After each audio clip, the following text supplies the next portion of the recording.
Hey there, and welcome to Crime for Sleep. I know you're having trouble falling asleep, so let me keep you company with true crime stories from around the world. Before we dive in, I'm curious, where did you first hear this one? If you enjoy these stories, don't forget to like, comment, and subscribe. Now get comfortable, and let's get into tonight's case. Crime 1. I never went into the attic. The door was painted shut when I moved in, and I never had a reason to bother with it until I heard the sound. Not loud, just a slow dragging like something being pulled across wood. I scraped the paint off and tried the knob. It wouldn't budge. When I finally pried it open, I saw that it had been nailed shut from the inside. The nails were bent inward. Someone had been up there, or still was. Inside, the air was thick. Scratches covered the floorboards. Torn blankets were bundled in a corner, and in the dust, I found footprints that didn't match my own. The real estate agent never mentioned the attic. She'd been eager to close, pushing papers across the table faster than I could read them. Her smile was too wide, her laugh too quick when I asked about the house's history. She said the previous owner had been elderly, quiet, kept to herself. Natural causes, she assured me, nothing to worry about. But now, standing in this cramped space under the eaves, I could smell something sour beneath the dust, something that made my throat tighten. I ran my fingers along the scratches in the wood. They were deep, deliberate. Someone had carved them with fingernails, maybe a key, maybe something sharper. The pattern was strange, not random marks of desperation, but methodical, almost ritualistic. The footprints led to a corner where the roof slanted lowest. I had to crouch to follow them. There, wedged between two beams, was a shoe box. The cardboard was soft with age, and when I lifted the lid, photographs spilled out. Black and white color Polaroids, all of the same woman at different ages. A young girl with pigtails, a teenager in a graduation cap, a woman in a wedding dress, an older woman gardening. The final photo showed her lying in a hospital bed, tubes running from her arms. I recognized her from the painting downstairs, the previous owner. Beneath the photos was a journal. The handwriting was shaky, desperate. The entries started normal enough: grocery lists, doctor appointments, complaints about neighbors. But as I read deeper, the tone shifted. She wrote about hearing footsteps in the house, about food disappearing from the refrigerator, about feeling watched while she slept. The last entry was different. Her handwriting was steadier, more determined. She wrote about discovering someone had been living in her attic, about finding evidence that they'd been watching her for months, about confronting them and what they told her about her own family, about secrets that should have stayed buried. I closed the journal and looked around the space again. The blankets weren't just torn, they were arranged like a nest. Someone had been comfortable here. The scratches on the floor formed a calendar of sorts, marking days or weeks. How long had they been here? How long had she known? The smell grew stronger as I moved toward the far corner. There, almost hidden behind a support beam, was a small wooden box. My hands shook as I opened it. Inside were more photographs, but these were different. They showed the elderly woman, but she wasn't alone. In each picture, a shadow lingered in the background, sometimes in a doorway, sometimes behind a curtain, always watching. The shadow had a face in the clearest photo. It was a face I recognized. I heard footsteps on the stairs below, slow, deliberate, the same rhythm I'd heard in the attic that first night. I looked down at the journal again, at the final entry. The woman had written about her visitor, about the person who'd been living above her head, about the story they'd told her, the truth about what happened to her daughter all those years ago. The footsteps stopped at the bottom of the attic stairs. I held my breath, clutching the journal. The woman's final words echoed in my mind. They know I know. They know I'll never tell anyone, but they can't take the chance. A voice called up from below, familiar, concerned, asking if I was all right, if I needed help. The same voice that had sold me this house, that had assured me everything was fine, that had been too eager to close the deal. I looked at the nails bent inward on the door. Someone had been trapped up here, or someone had trapped themselves. The woman's journal mentioned one last entry I hadn't read yet. With trembling fingers, I turned to the final page. I know who you are now. I know what you did to her. I know why you need me quiet, but I won't run. I won't leave this house. If you want to silence me, you'll have to come up here and do it yourself. I'll be waiting. The footsteps started up the stairs. I understood now why the door had been nailed shut from the inside. The elderly woman hadn't been trying to keep someone out. She'd been trying to keep someone in with her. I counted the scratches on the floor again. Days, weeks, months, 2 people had been living up here, one waiting, one watching, one teaching the other about patience, about justice, about the price of secrets. The footsteps reached the top of the stairs. I closed the journal and placed it back in the box. The photographs scattered around me told the story now. The shadow in every picture had grown clearer over the years, more confident, more present. I finally understood what the real estate agent had meant when she said the previous owner had died of natural causes. Old age, certainly, but also from the weight of carrying someone else's guilt, someone else's crime, someone else's need for redemption. The voice below called again, more urgent now, asking what I'd found, what I was doing up there. But I wasn't ready to come down, not yet. I had more reading to do, more photographs to study. The woman's story was incomplete, and I had the feeling that my own story was just beginning. The attic door creaked on its hinges. I could hear breathing that wasn't my own, but I didn't turn around. I already knew who was standing behind me. The same person who'd been standing behind the elderly woman in all those photographs. The same person who'd helped her nail that door shut from the inside. The same person who'd been waiting for someone like me to find this place, to understand what really happened here, to finish what they'd started.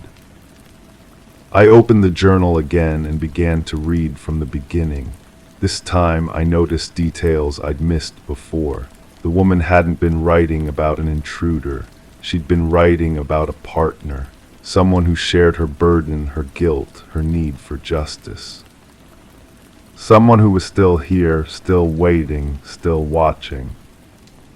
The breathing behind me grew closer. I smiled and turned the page. We had all the time in the world. Crime 2, the bed was bolted to the floor. That should have been my first red flag.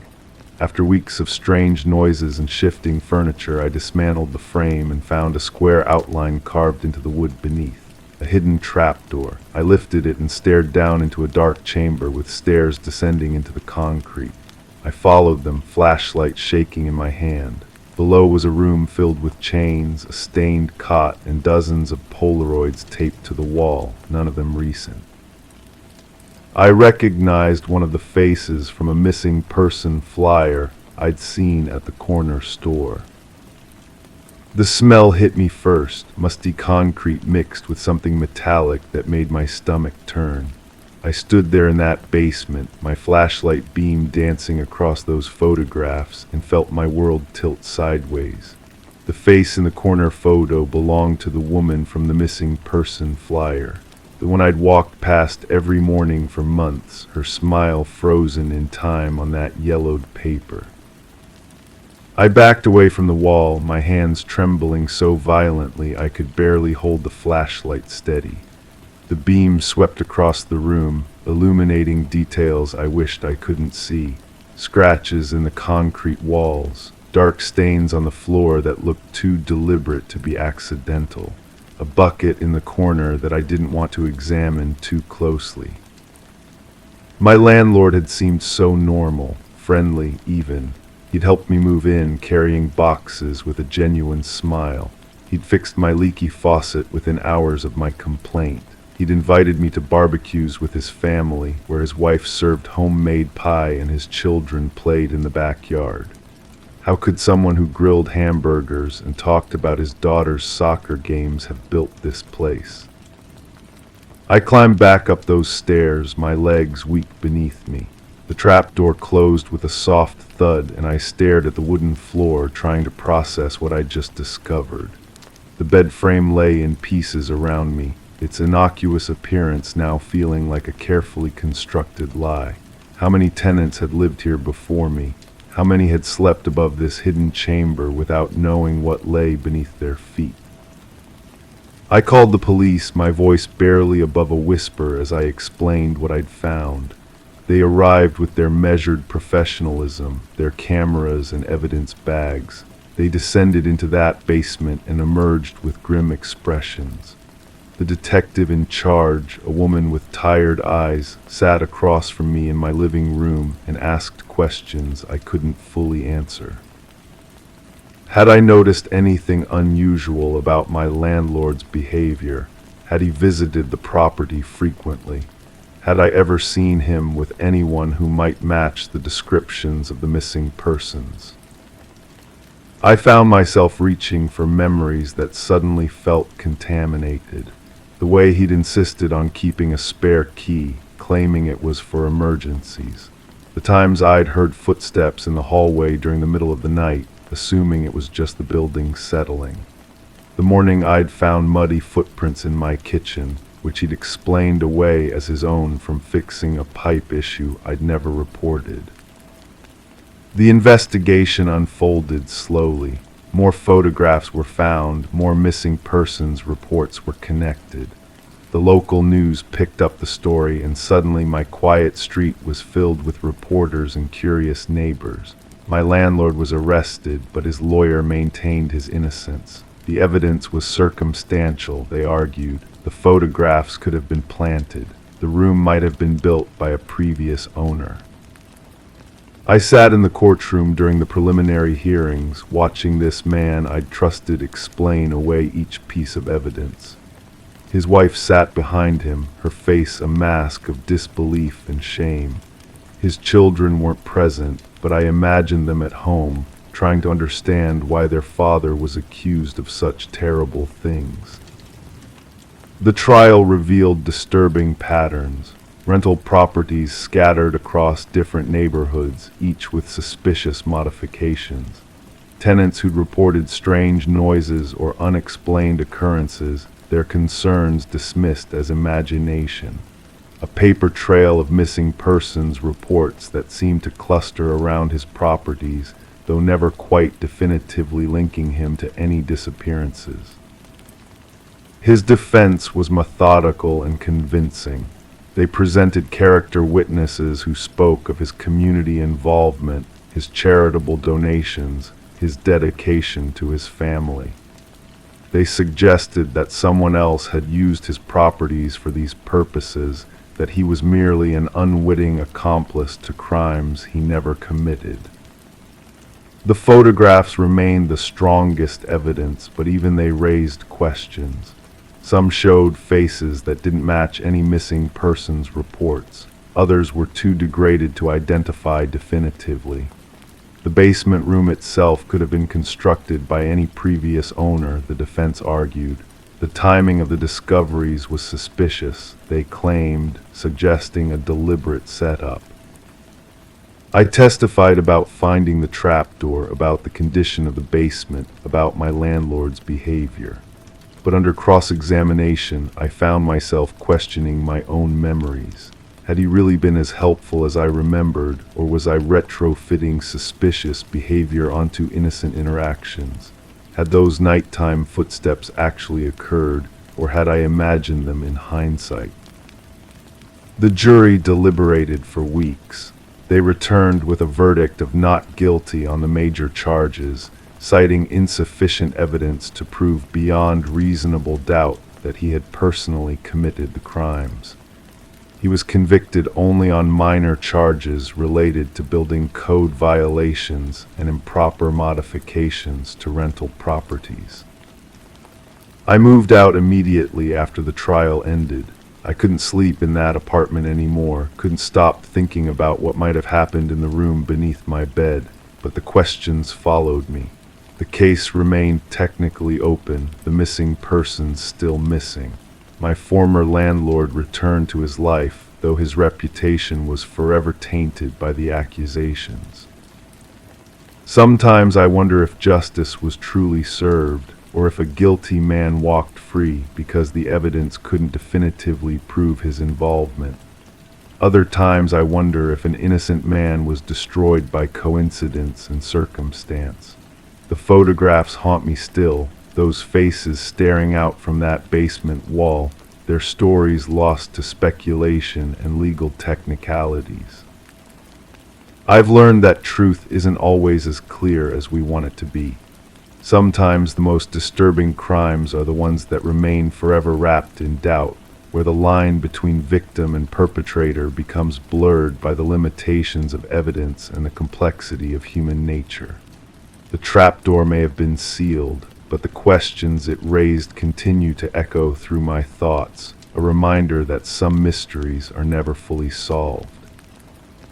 Crime 3, I moved in for the peace, quiet, privacy. The yard out back had an overgrown garden and I decided to clear it. As I dug, my shovel hit something soft, too soft for clay or roots. It was fabric, dirt-covered, stained. I kept digging until I uncovered what looked like a wrapped bundle tightly secured with rope. I stopped. The soil beneath it was warm. Not like sun-heated earth, this warmth was different, biological. I backed away, unsure if I'd just interrupted something I was never supposed to find. That night, the hole had been filled back in, like I'd never touched it. The next morning, I stood at my kitchen window, staring at the garden. The soil looked undisturbed, perfectly smooth. I questioned my memory. Had I dreamed it? The coffee mug trembled in my hands as I tried to make sense of what I'd seen, or what I thought I'd seen. I called the real estate agent. Her voice carried that practiced cheerfulness that made my skin crawl. She assured me the previous owner had been a wonderful person, quiet, kept to themselves. When I pressed about the garden, she hesitated, just for a second. Then she mentioned how the previous owner had been passionate about composting, organic materials, she said, natural decomposition. That afternoon, I visited the neighbor, an elderly woman who'd lived next door for decades. She invited me in for tea, and I noticed how her hands shook as she poured. We talked about the weather, about the neighborhood. When I mentioned my garden project, she set her cup down too hard. The porcelain clinked against the saucer. She told me about the previous owner, how they'd worked in the garden at strange hours, how delivery trucks would arrive but she never saw what they brought, how the smell from the backyard would sometimes drift over the fence, sweet and sickly, like flowers left too long in water. I asked if she'd ever seen anyone else at the house. Visitors, family. She shook her head, but her eyes avoided mine. She mentioned hearing voices sometimes, conversations that seemed to end abruptly, arguments that turned to whispers. That evening I returned to the garden with a flashlight. The beam cut through the darkness, revealing nothing unusual, just earth and weeds. But as I knelt down, pressing my palm against the soil, I felt it again. That warmth, pulsing slightly like a heartbeat. I started digging again. This time I found something different, a small metal object, corroded but still recognizable, a wedding ring. The inscription inside was too worn to read completely, but I could make out part of a date, recent, within the last few years. The next day I researched missing persons reports, hours of scrolling through faces, names, descriptions.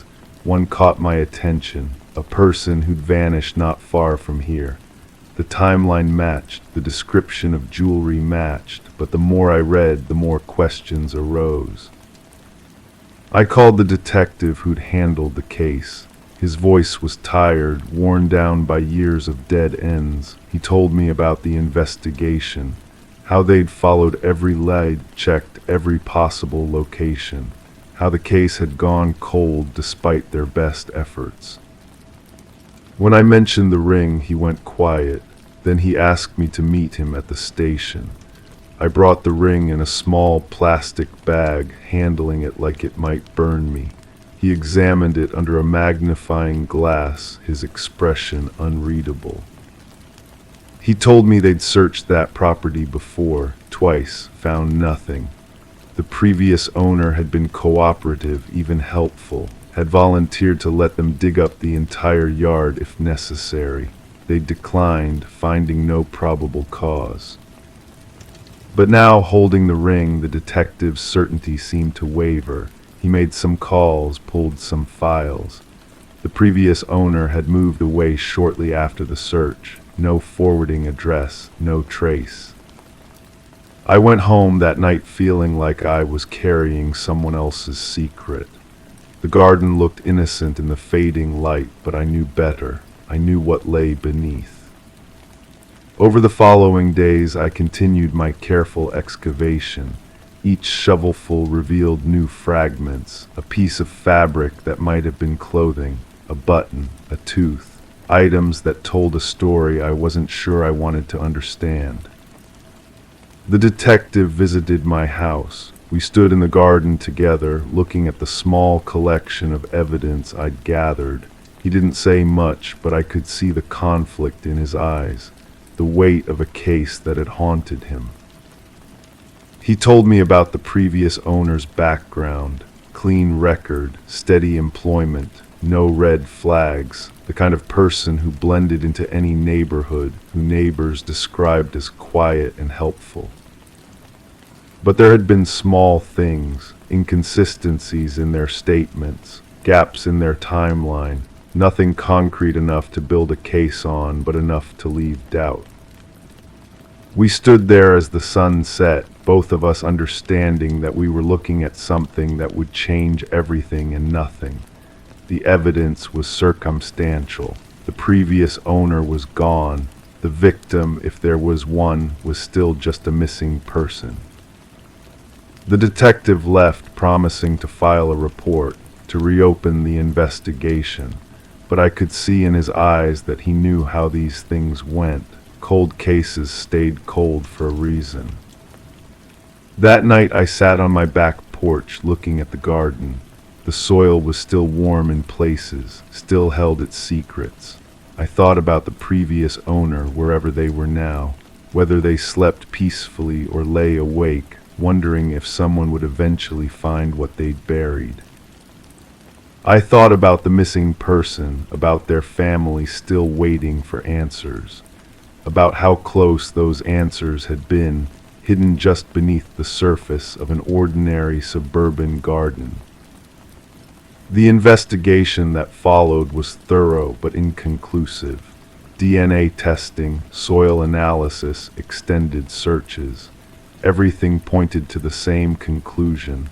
Someone had been buried in that garden, but proving who had done it was another matter entirely. The previous owner was never found. The case remained open but inactive. The missing person was declared dead, giving their family some closure but no justice. I still live in that house. The garden is beautiful now, filled with flowers and vegetables. But sometimes, on quiet evenings, I wonder what other secrets lie beneath the carefully tended soil. What other stories are waiting to be uncovered by someone with a shovel and too much curiosity? The truth, I've learned, isn't always something you can dig up. Sometimes it's something you have to live with, warm and persistent, just beneath the surface of everything you thought you knew. Crime 4, while replacing a ceiling tile, I spotted a wire, thin, black, and oddly new compared to the old insulation. I followed it across the attic, crawling on beams until I found a device tucked into the far corner, a small microphone connected to a recorder. I traced the wire back down into my living room wall. Someone had been listening, recording, but the memory card was gone. I confronted the building owner, but they swore ignorance. The next day, the microphone had vanished, but in its place, I found a note. You were more interesting before you knew. The note was written in careful block letters, the kind you'd use if you were trying to disguise your handwriting. I held it up to the light, examining the paper, ordinary copy paper, the kind you'd find in any office supply store. The ink was black ballpoint, pressed firmly enough to leave slight indentations on the back. I found myself studying those indentations, running my finger over them, wondering what kind of pressure someone applies when they're leaving a message they never intended to deliver in person. I called the building owner again. This time her voice carried a different weight when she answered. She claimed she'd been meaning to call me back, said she'd asked around about maintenance work in the building. No one had been authorized to install any recording equipment. Her words came too quickly, tumbling over each other like she'd rehearsed them. I asked if anyone else had keys to my apartment. She paused, a pause that lasted just long enough for me to hear my own heartbeat.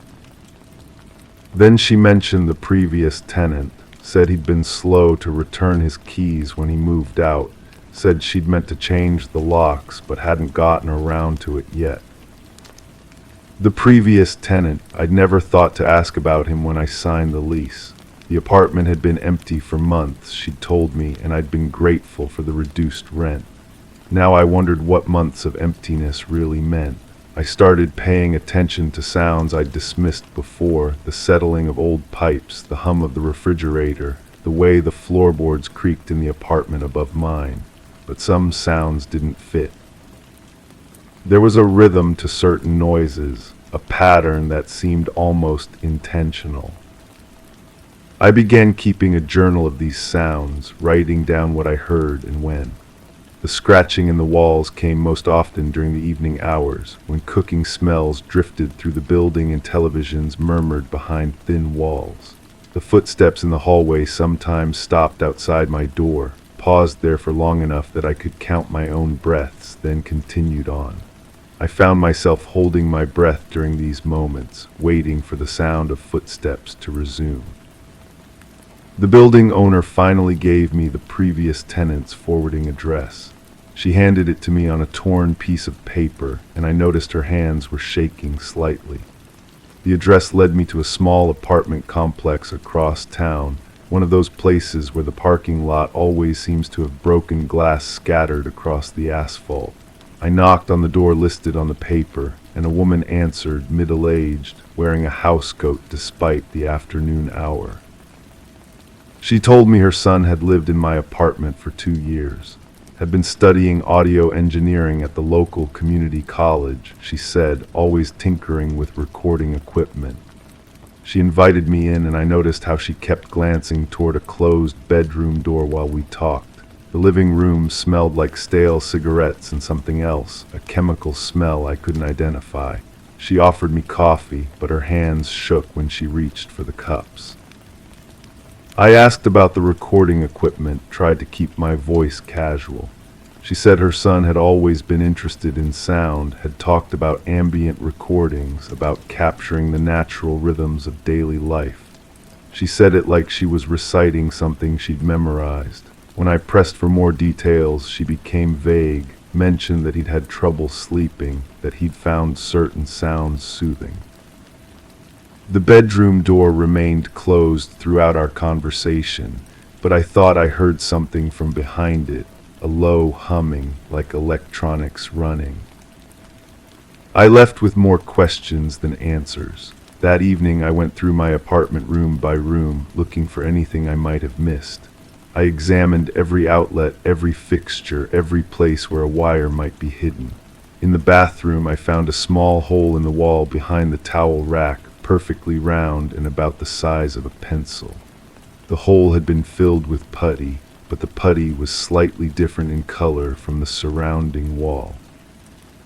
I picked at it with my fingernail until it came loose, revealing a hollow space behind the drywall. I called the building owner again, but this time her phone went straight to voicemail. I left a message, tried to keep my voice steady, asked her to call me back. She never did. Instead, I found another note the next morning, slipped under my door sometime during the night. This one was shorter. Some sounds are meant to be heard. I started staying up later, listening. The apartment felt different now, like it was holding its breath. I noticed things I'd overlooked before, the way certain light switches felt loose when I pressed them, the way the bathroom fan made a different sound than it had when I first moved in. I began to suspect that the recording equipment had been more extensive than just that single microphone. The thought made my skin crawl, the idea that someone had been cataloging my daily routines, my private conversations, my moments of solitude. I hired a private investigator, a woman who specialized in surveillance cases. She came to my apartment with a device that could detect electronic signals. We went through every room systematically, and she found traces of previous installations, small holes that had been patched, wire guides that had been removed, places where the paint was slightly different. She estimated that the surveillance had been comprehensive, possibly running for months or years. But when I asked her to help me track down the previous tenant, she became hesitant.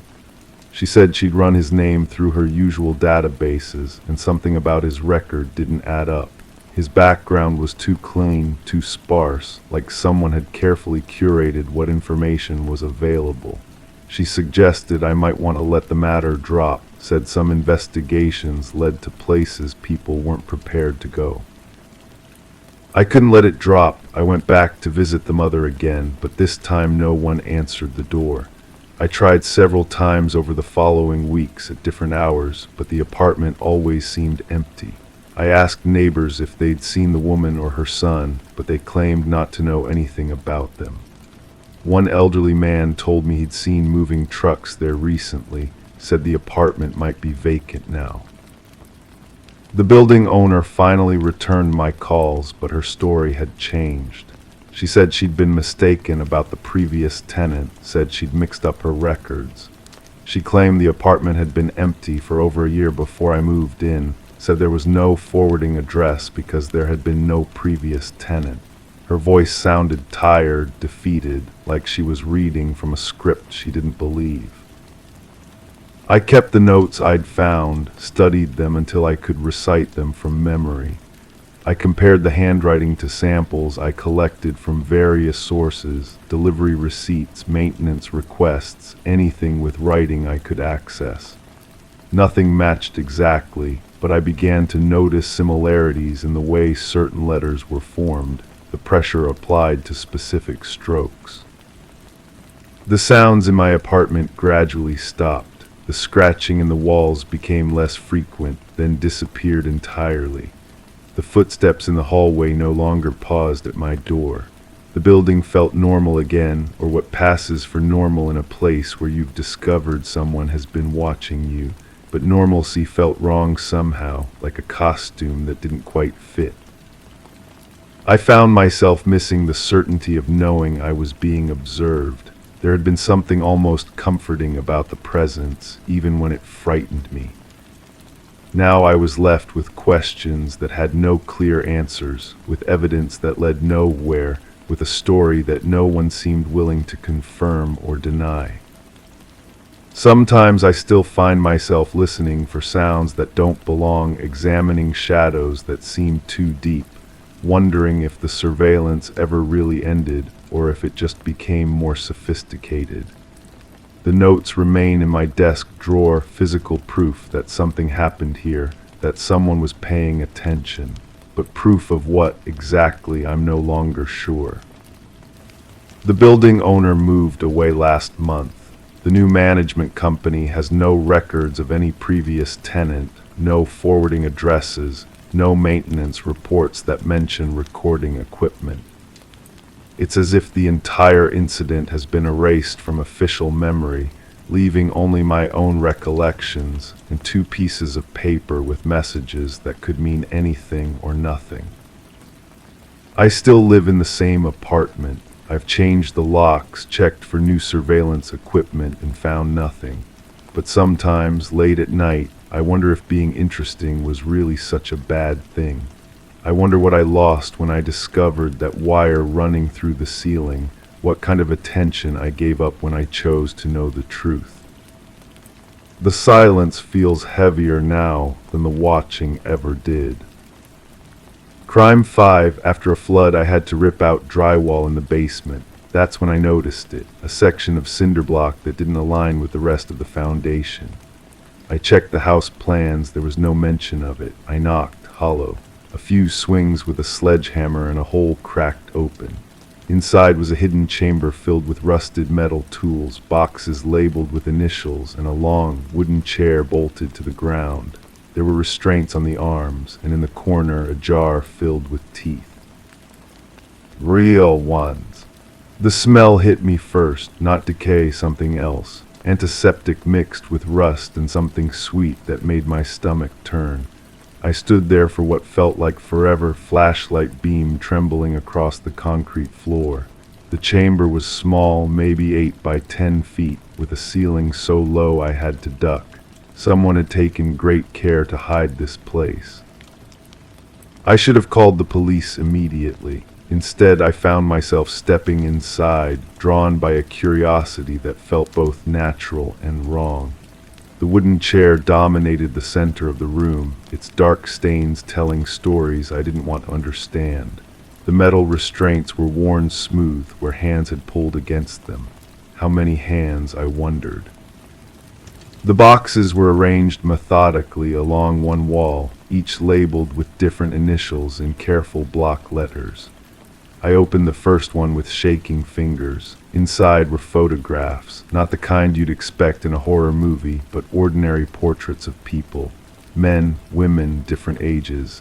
They all shared the same expression, though, a vacant stare that seemed to look right through the camera. I recognized one face immediately. The previous owner of my house, an elderly man who lived here for decades according to the neighbors. He'd been found dead in his garden, they said. Natural causes, heart attack while tending his roses. The funeral had been small, poorly attended. Now his photograph stared back at me from a box hidden beneath my foundation. The second box contained medical instruments, dental tools mostly, pliers, extractors, small mirrors on metal stems, all of them clean, meticulously maintained. The jar of teeth made more sense now, though I wished it didn't. I counted them 37 in total, all different sizes and stages of decay. I spent the next few hours documenting everything with my phone, taking pictures from every angle. The rational part of my mind kept insisting I contact the authorities, but something held me back. Maybe it was the way the photographs seemed to watch me, or the growing certainty that this discovery would change everything about my quiet life. The third box contained journals, handwritten entries in neat cursive dating back years. The first entry was almost mundane. Subject arrived as scheduled, proceeded with examination. But as I read deeper, the entries became more detailed, more disturbing. References to treatments and procedures. Mentions of subjects who responded well and others who required additional sessions. One entry caught my attention. The neighbor's daughter continues to ask questions about the sounds, may need to consider relocation of activities. I remembered the neighbor mentioning strange noises coming from the basement. We both assumed it was just the old pipes. I found a pattern in the entries. Each subject was assigned a number and initials that matched the boxes. The sessions were scheduled during specific weather conditions, always during storms when the sound would be masked. The previous owner had been methodical, patient, a predator who'd perfected his craft over decades. The final box contained personal effects, jewelry, watches, wallets with identification cards, all for missing persons, I realized. People who disappeared over the years, their cases gone cold. The local police had probably given up looking for most of them. I climbed back upstairs as dawn broke through my kitchen windows. The normal world felt alien now, contaminated by what I'd discovered. I made coffee with hands that wouldn't stop shaking, trying to process what I'd found. The previous owner hadn't just been a killer, he'd been a collector, someone who'd turned suffering into an art form. But here's what bothered me most, the dates in the journals. Some entries were recent, written after the previous owner's death. Someone else had been using that room. Someone who still had access to my house. Someone who knew about the hidden chamber and had continued the work. I checked the locks on my doors, examined the windows for signs of tampering. Everything appeared normal, but normal had lost its meaning.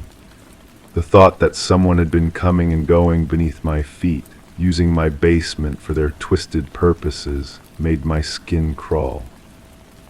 The police would ask questions I couldn't answer. How long had I known about the chamber? Why hadn't I reported it immediately? They'd want to search my entire house, interview my neighbors, dig into my background. My quiet life would become public spectacle. I went back downstairs one more time, drawn by a compulsion I couldn't explain. The chamber felt different now, less like a discovery and more like a trap. I noticed details I'd missed before: fresh scratches on the concrete floor, a water bottle that hadn't been there earlier, the faint scent of cologne mixing with that antiseptic smell. Someone had been here recently, someone who knew I'd found their secret. I sealed the hole with plywood and concrete, working frantically to hide what I'd uncovered. But you can't unsee something like that, can't unknow what you've learned. The photographs, the journals, the teeth, they'd become part of me now, changing how I looked at every neighbor, every stranger on the street.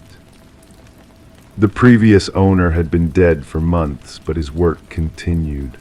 Someone else had taken over, someone who walked among us with the same careful smile, the same methodical patience. They were still out there, still hunting, still using my basement when I wasn't home. I never called the police. How could I explain that I'd hidden evidence of multiple murders, that I'd spent hours contaminating a crime scene, that I'd chosen to protect myself instead of seeking justice for the victims? Instead, I live with the knowledge that somewhere in my neighborhood, a predator continues their work. They know I know, and I know they know I know. We've reached an understanding of sorts, a terrible equilibrium built on shared secrets and mutual silence. Sometimes I hear sounds from the basement during storms, footsteps, muffled voices, the scrape of metal against concrete. I turn up the television and pretend I don't notice. After all, what's one more secret between neighbors? The house feels different now. Every creak of the floorboards, every shadow in the corners, every unexplained noise carries new weight. I've become a keeper of secrets I never wanted to learn, complicit in crimes I never witnessed. The basement remains sealed, but the truth it contained has infected everything above it. I wonder sometimes about the victims, about their families still searching for answers. But then I remember the photographs, the way they seem to watch me, and I tell myself that some truths are too dangerous to share. Some secrets are meant to stay buried. The real horror isn't what I found in that chamber. It's what I've become since finding it, someone who chooses silence over justice, safety over truth. Someone who can live with the knowledge that evil continues to flourish just beneath the surface of ordinary life. And late at night, when the house settles and the floorboards creak, I sometimes wonder if the previous owner really died of natural causes, or if someone simply decided it was time for a changing of the guard. Someone who's been watching, waiting, learning from the master before stepping into his shoes. The basement door remains locked, but locks can't contain what's already escaped.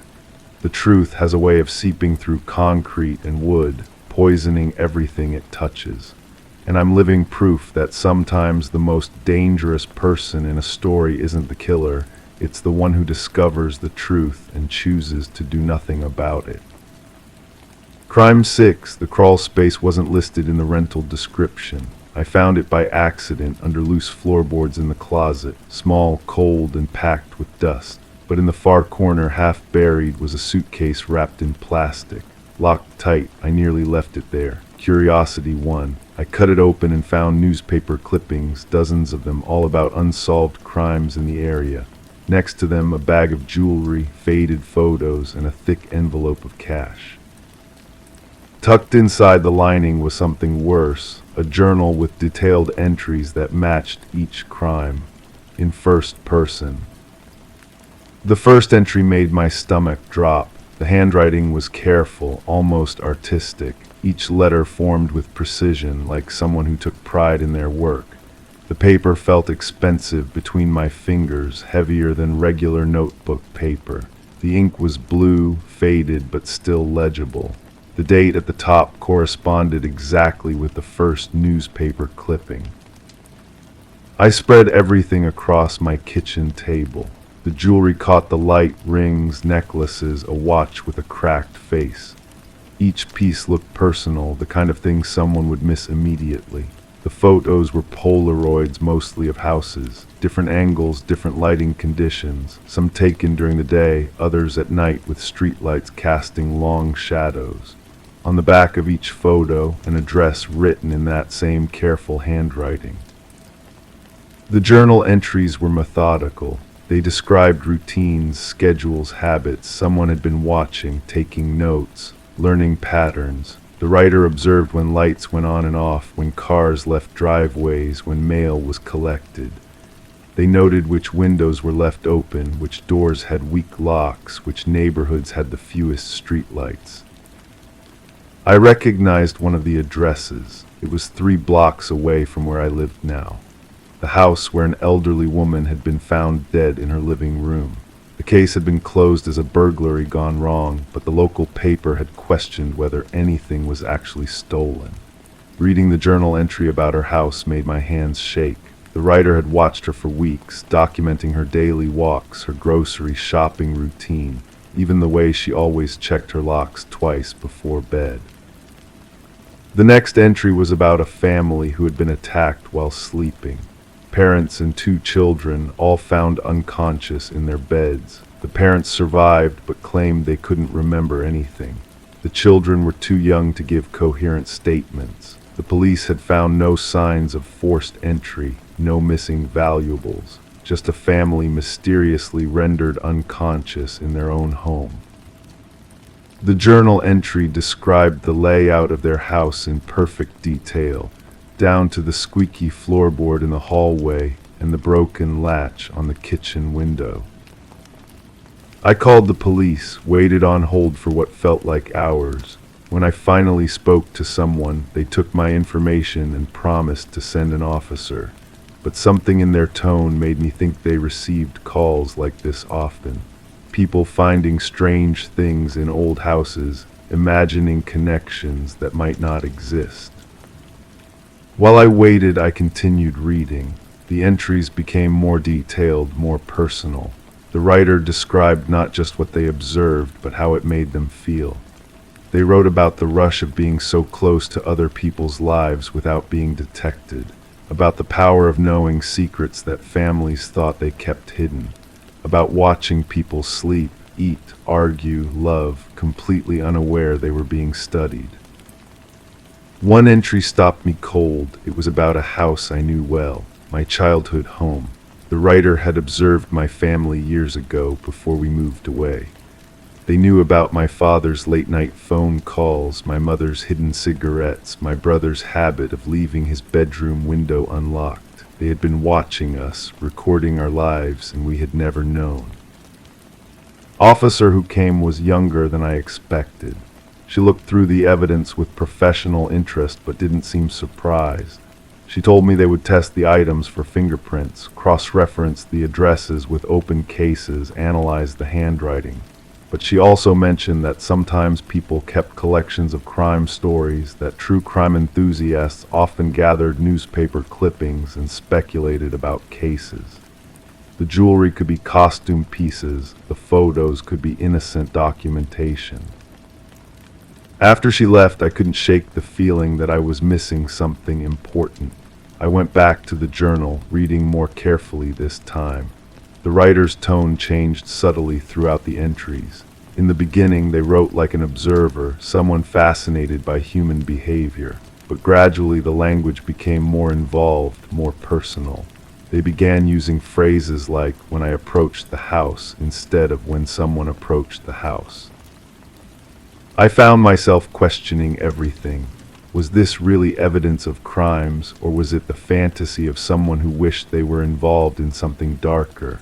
The handwriting remained consistent, but the content grew more elaborate, more detailed in ways that seemed almost too perfect. Real criminals usually left messier evidence, didn't they?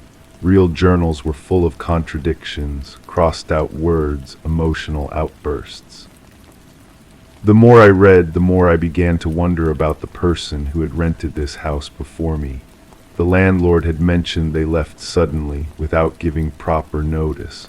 They had paid their rent on time, kept to themselves, never caused any problems, but they had left behind more than just a suitcase. They had left behind a mystery that was slowly consuming my thoughts. I started driving past the addresses in the photos. Most of the houses looked ordinary, lived in, normal. But when I parked across the street from the house where the elderly woman had died, I noticed something that made my blood run cold. There was a clear line of sight from the alley behind the house to her kitchen window. Someone could have watched her for weeks without being detected, exactly as the journal described. The police called back after a few days. The fingerprints on the jewelry were smudged, inconclusive. The handwriting analysis would take weeks. The addresses were all connected to unsolved cases, but that could be coincidence. People interested in local crime often researched the same incidents. They suggested I contact them again if I found anything else unusual. But I had already found something else. Hidden in the last pages of the journal were entries that were different from the others. These were written in first person, but they weren't about watching or planning. They were about remembering, about waking up in places without understanding how they got there, about finding things in their pockets that didn't belong to them, about dreams that felt too real to be dreams. The final entry was dated just weeks before the previous tenant had moved out. It was shorter than the others, written in handwriting that looked rushed, almost frantic. The writer described finding evidence of crimes they couldn't remember committing. They wrote about discovering photos they didn't remember taking, jewelry they didn't remember acquiring, detailed plans they didn't remember making. They questioned whether they were losing their mind, or whether someone was trying to make them think they were losing their mind.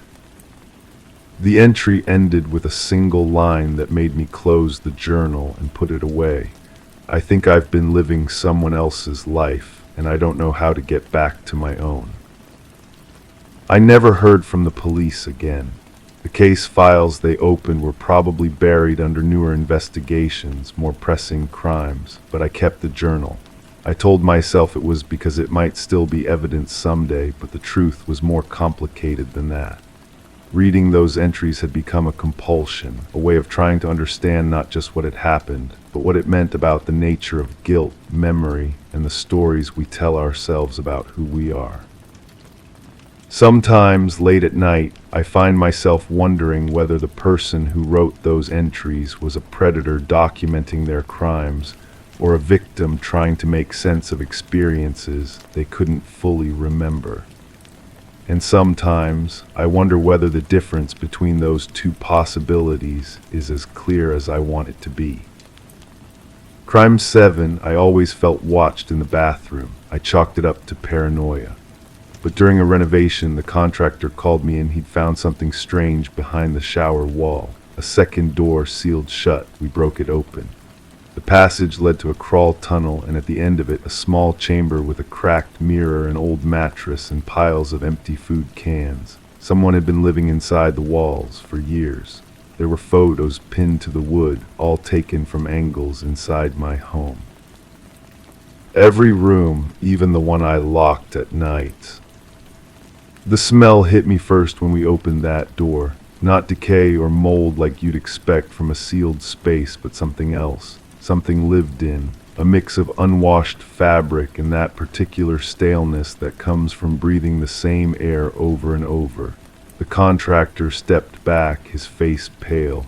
I pushed past him into the narrow passage. My hands shook as I crawled through the tunnel.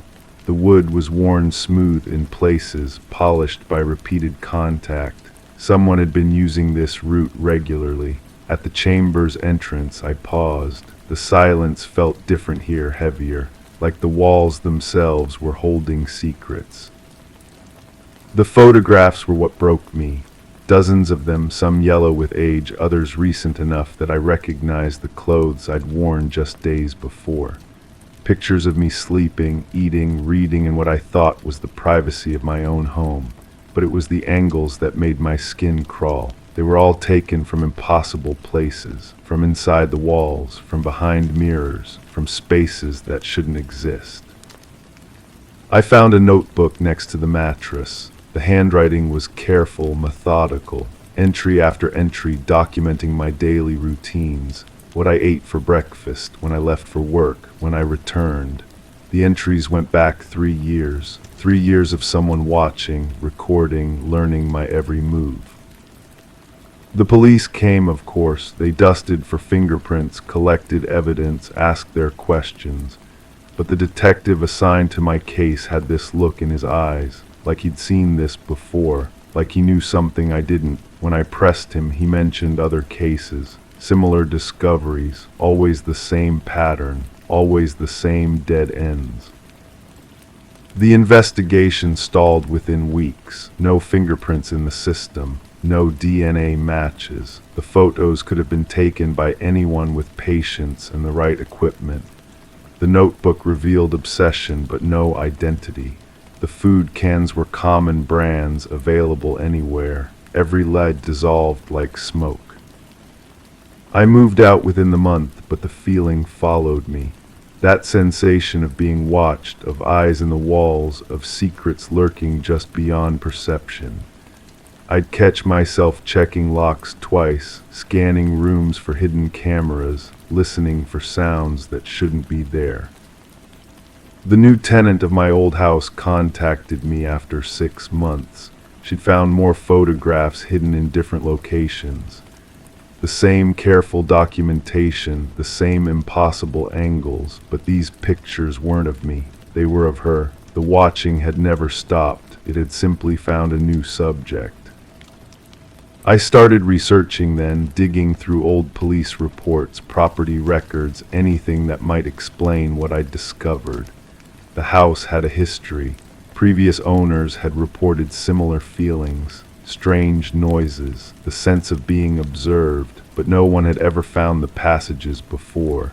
No one had ever looked hard enough. The more I learned, the more questions arose. How long had those tunnels existed? Who built them? Were they part of the original construction, or had someone added them later? The architectural plans I found showed no indication of the spaces we discovered. It was as if someone had created a parallel world within the walls, invisible to everyone except the person living inside it. I met with the previous owner, an elderly woman who lived in the house for 30 years before selling it to me. She remembered the feelings, the paranoia, the sleepless nights, but she'd never investigated. She'd assumed it was just the house settling, just her imagination playing tricks. Looking back, she wondered if she'd been wrong.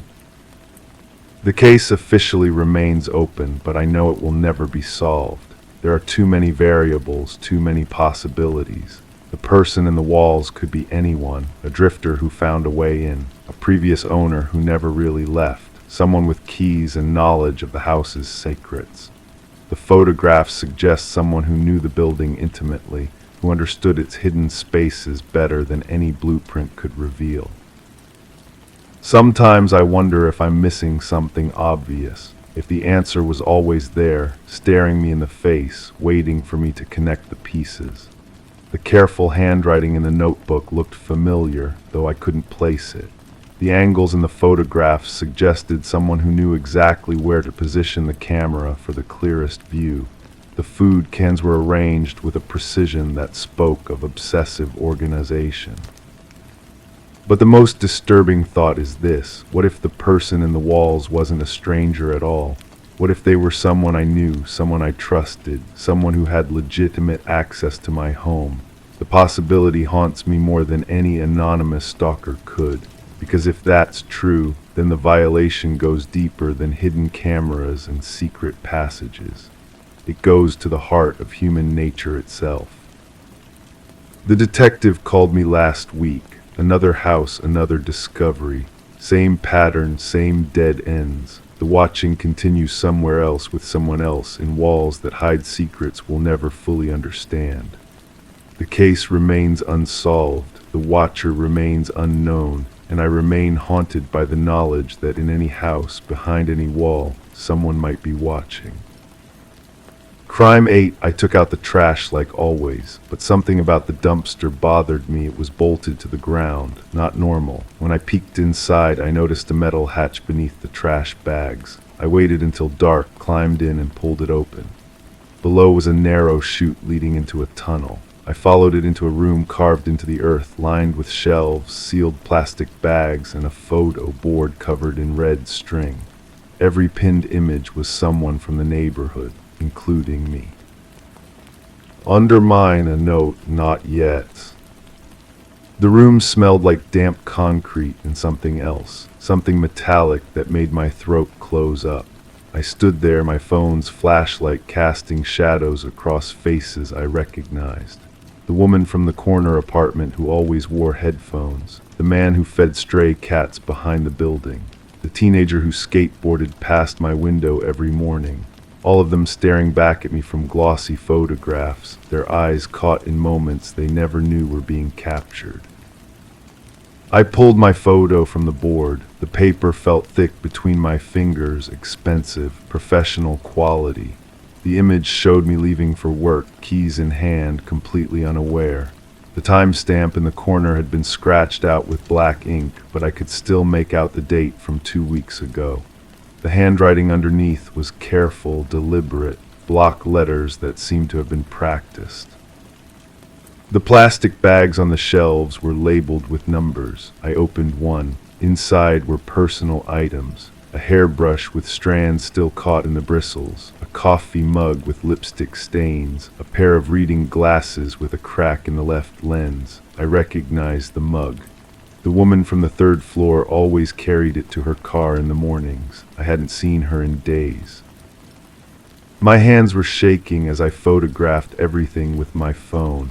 The flash illuminated corners I hadn't noticed before. More photos, more red string connecting faces to locations, to dates, to question marks scrawled in that same careful handwriting. A schedule was taped to the wall, column after column of routine observations: when people left, when they returned, what they wore, who they talked to. I found my own routine mapped out in meticulous detail, the exact pathway I took to the dumpster, the days I forgot to lock my door, the nights I stayed up late with my living room lights on. Someone had been watching me for months, learning my patterns, waiting for something. The notebook on the small table was filled with pages of observations, personality assessments, behavioral predictions, psychological profiles written in that same measured handwriting.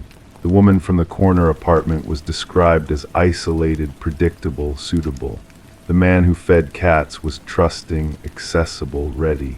The teenager was marked as too unpredictable, requires more observation. Under my profile, someone had written extensively about my habits, how I always checked my mailbox twice, how I avoided eye contact in the hallway, how I lived alone and rarely had visitors. The final note made my stomach turn, patient, methodical, perfect awareness of surroundings will notice inconsistencies, requires careful approach. I heard footsteps above me, soft, deliberate steps circling the dumpster. I turned off my phone and pressed myself against the wall. The footsteps stopped. Then I heard the scrape of metal against concrete. Someone was moving the dumpster. The tunnel had another exit. I followed it with my hands against the walls, feeling my way through the darkness. It led to a basement I didn't recognize. Old washing machines lined one wall. The smell of detergent couldn't mask the underlying odor of decay. I found stairs leading up to a door that opened into an alley I'd never seen before. I called the police from my apartment. They came, they investigated, they found nothing. The room was empty. The tunnel had been filled with concrete. The basement showed no signs of recent activity. The dumpster was exactly where it had always been, they said. No bolt marks in the concrete, no evidence of tampering. But I kept the photographs on my phone. I kept the memory of that handwriting, those careful observations, that patient planning. I started paying attention to the people around me differently. The maintenance worker who seemed to know everyone's schedule. The postal worker who lingered too long at certain mailboxes. The neighbor who always seemed to be watering plants whenever someone came or went. The woman from the corner apartment moved out suddenly. No forwarding address, the landlord said. The man who fed cats stopped coming around. The teenager's parents put up missing person flyers, but they faded and were never replaced. One by one, the faces from those photographs began disappearing from my daily routine. I found myself checking the dumpster compulsively, running my hands along its edges, looking for seams that shouldn't be there. I started taking different routes to my car, varying my schedule, keeping my curtains closed, but the feeling of being watched never went away. Sometimes I wake up and find small things moved in my apartment, a book turned to a different page, a coffee mug facing the wrong direction, the kind of details only someone who knew my exact habits would notice, the kind of changes that make you question your own memory. The photograph is still on my phone, but sometimes I wonder if I really took it. The room, the tunnel, the careful handwriting, it all feels like something I might have imagined. Something my mind created to explain the feeling that someone was always watching, always waiting, always taking notes. But then I remember the smell of that room, the weight of the photograph in my hands, the sound of footsteps circling overhead while I pressed myself against the wall in the darkness. And I remember the note under my picture, "Not yet." I still don't know what they were waiting for, what would have changed "not yet" to "ready," what criteria I hadn't met, what behavior I hadn't displayed, what vulnerability I hadn't shown. But I know they're still out there, still watching, still taking notes, still waiting for the right moment to change those two words. The dumpster is still there, bolted to the ground like it always was, like it never wasn't. But sometimes, late at night, I hear sounds coming from underneath it, scraping, digging, the patient work of someone who knows exactly what they're doing and has all the time in the world to do it right. Crime 9, I kept hearing static, late at night, faint buzzing like a detuned radio. I thought it was interference until I traced it to the vent above my bed. When I unscrewed the grate, I found a small recorder still running. I played it back. It was me sleeping, moving, whispering things I couldn't remember saying. Then came another voice, deep and close. She doesn't know yet. The recording spanned weeks. I pulled apart every vent in the apartment and found 4 more recorders. One was hidden in the light fixture, aimed directly at where I slept. The first device was still warm when I held it. My fingers trembled as I pressed the playback button again. My own voice emerged from the tiny speaker, but distorted, speaking words I had no memory of saying. Sleep talking, perhaps. But then that other voice cut through, calm, measured, uncomfortably familiar. The sound made my skin crawl in a way I couldn't explain. I sat on my bedroom floor, surrounded by the 5 recorders I'd found, each one labeled with dates going back months. Someone had been documenting my private moments with scientific precision. The apartment I'd lived in for 2 years suddenly felt foreign, violated. Every corner seemed to hide another secret. The property manager was a thin man with nervous eyes who avoided direct contact. When I confronted him about the devices, he shifted uncomfortably behind his desk, papers rustling under his fidgeting hands. He claimed ignorance, but his face flushed when I placed the recorders in front of him. He insisted on calling the previous tenant, a woman who'd moved out just before I arrived. Her voice over the phone was strained, distant. She admitted she'd noticed strange sounds too, but had assumed they were from neighboring units. She'd left suddenly, she said, because she'd started feeling watched. When I asked about the recorders, she went quiet for a long moment. Then she whispered that she'd found something else. Photographs slipped under her door, taken from inside her apartment while she slept. The police officer who took my statement was professional but detached. He examined the recorders with latex gloves, noting their placement and the quality of the recordings. He asked about my routines, my relationships, anyone who might have access to my home. The questions felt invasive, as if I were the suspect rather than the victim. I started sleeping with the lights on, checking the vents obsessively. The apartment's silence became oppressive. Every creak of the floorboards above, every whisper of wind through the walls, every distant footstep in the hallway made me freeze. I found myself speaking in whispers, afraid that somewhere, somehow, I was still being recorded. The building's maintenance records showed multiple unauthorized entries into my unit over the past year. Work orders for electrical repairs, plumbing checks, air conditioning maintenance, all performed when I wasn't home. The signatures were illegible, the contractor information incomplete. Someone had been using the maintenance system to gain regular access to my space. I hired a private investigator, a woman with sharp eyes and a methodical approach. She swept the apartment with electronic detection equipment, finding 2 more devices I'd missed, one in the kitchen exhaust fan, another inside the bathroom light fixture. She said the installation was professional, the equipment expensive. This wasn't the work of a casual stalker. The investigator discovered that 3 other women in the building had moved out suddenly over the past 2 years. Each had complained about strange sounds, feeling watched, objects moved when they weren't home. None had reported finding recording devices, but they'd all described the same sense of violation, the same erosion of safety in their own homes.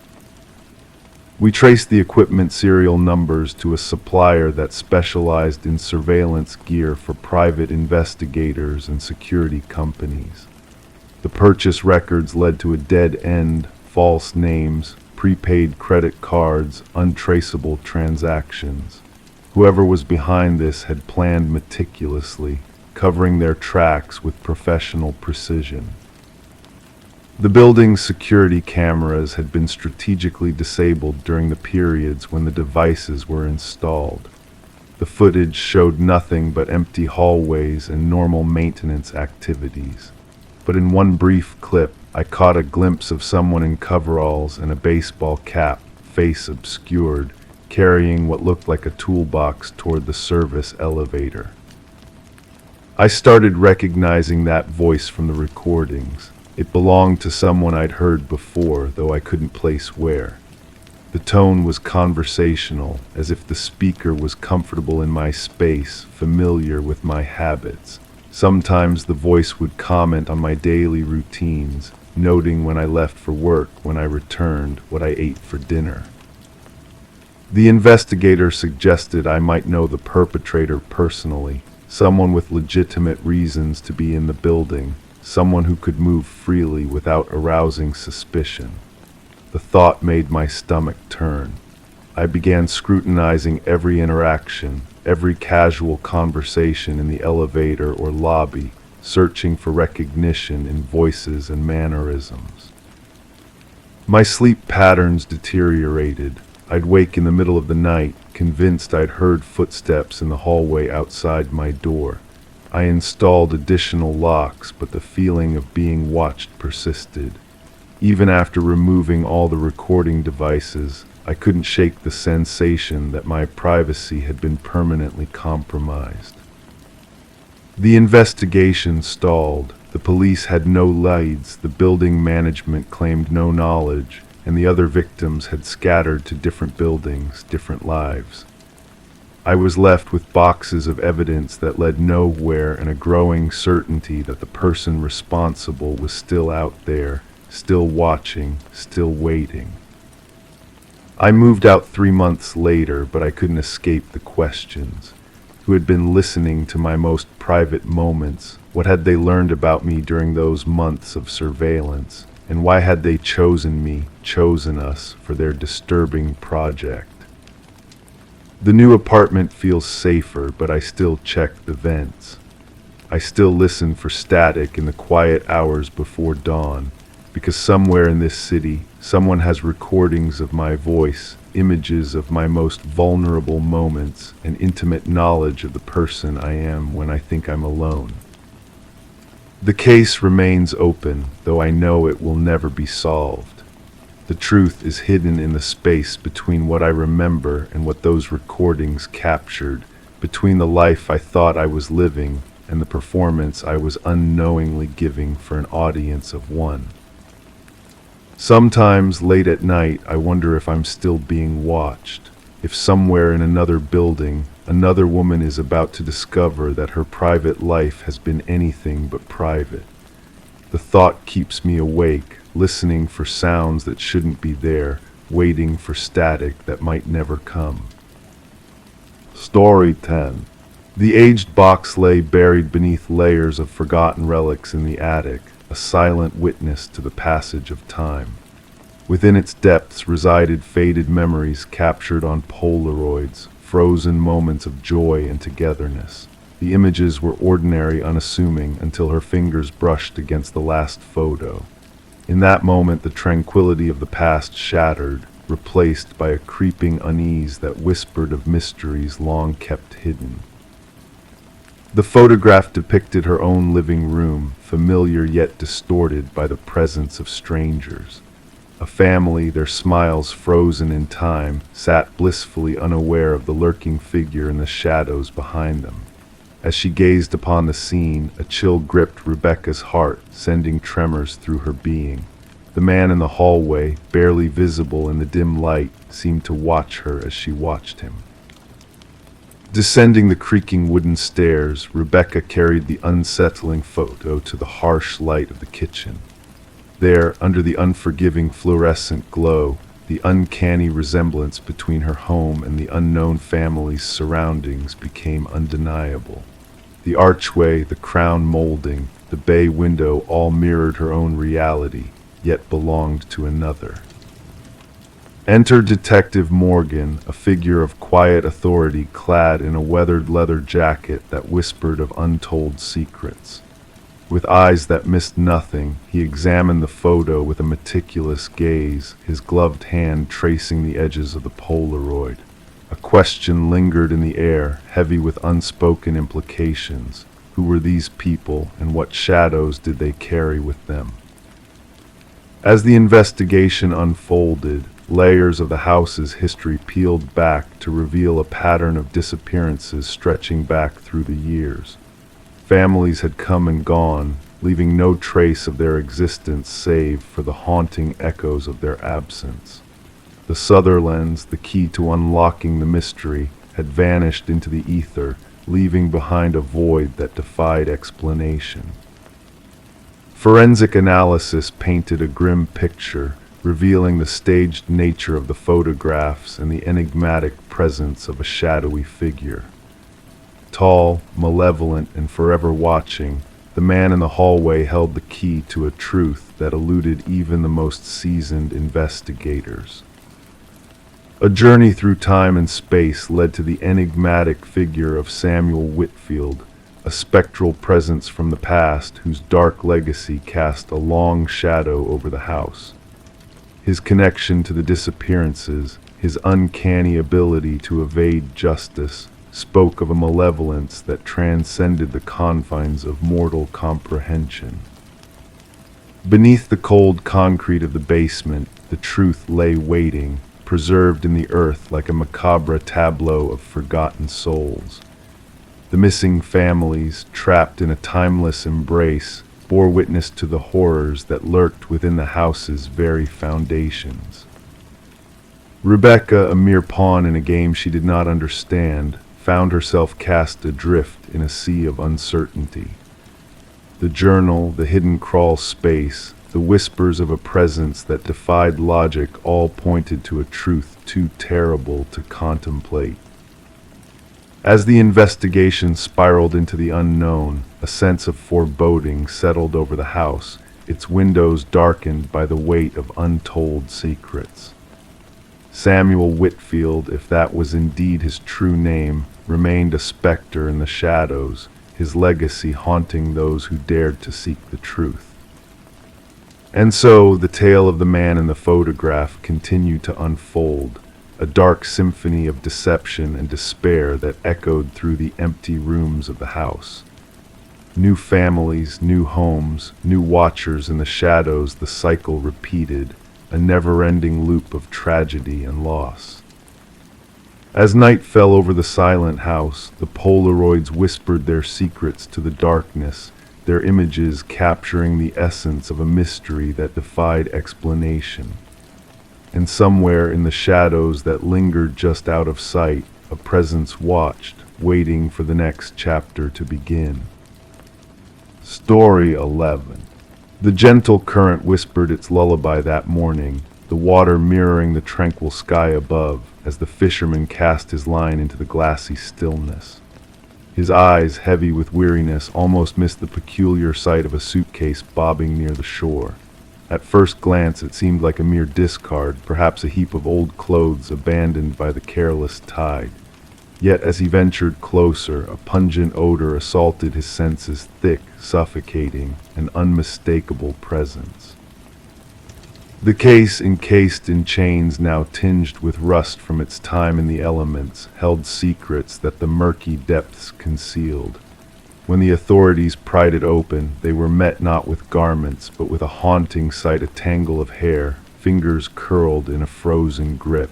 And at the very bottom, a chilling note whispered, "This isn't the first." Detective Sarah Mercer, her features shrouded in a veil of mystery, pressed a delicate handkerchief to her nose as she surveyed the somber scene before her. The victim, a woman in her mid-30s with dark locks and skin kissed by the water's cold embrace, lay still and silent, her form a canvas of tragedy. The meticulous medical examiner moved with precision, capturing every detail in his careful documentation before the body was tenderly removed from its watery grave. But amidst the grim tableau, what struck Mercer was not the cruel disposal of the victim, but the eerie reverence with which she had been arranged, manicured nails, freshly styled hair, clad in garments of opulence. She was not merely discarded here, Mercer murmured, her gaze following the gentle caress of the water against the muddy shore. She was prepared, adorned. The victim was soon identified as Catherine Walsh, a prominent real estate agent renowned for her expertise in selling luxurious properties. Divorced, childless, she dwelled in solitude within the confines of an upscale neighborhood. Colleagues painted a portrait of a woman driven by ambition, meticulous in her ways, a guardian of her privacy.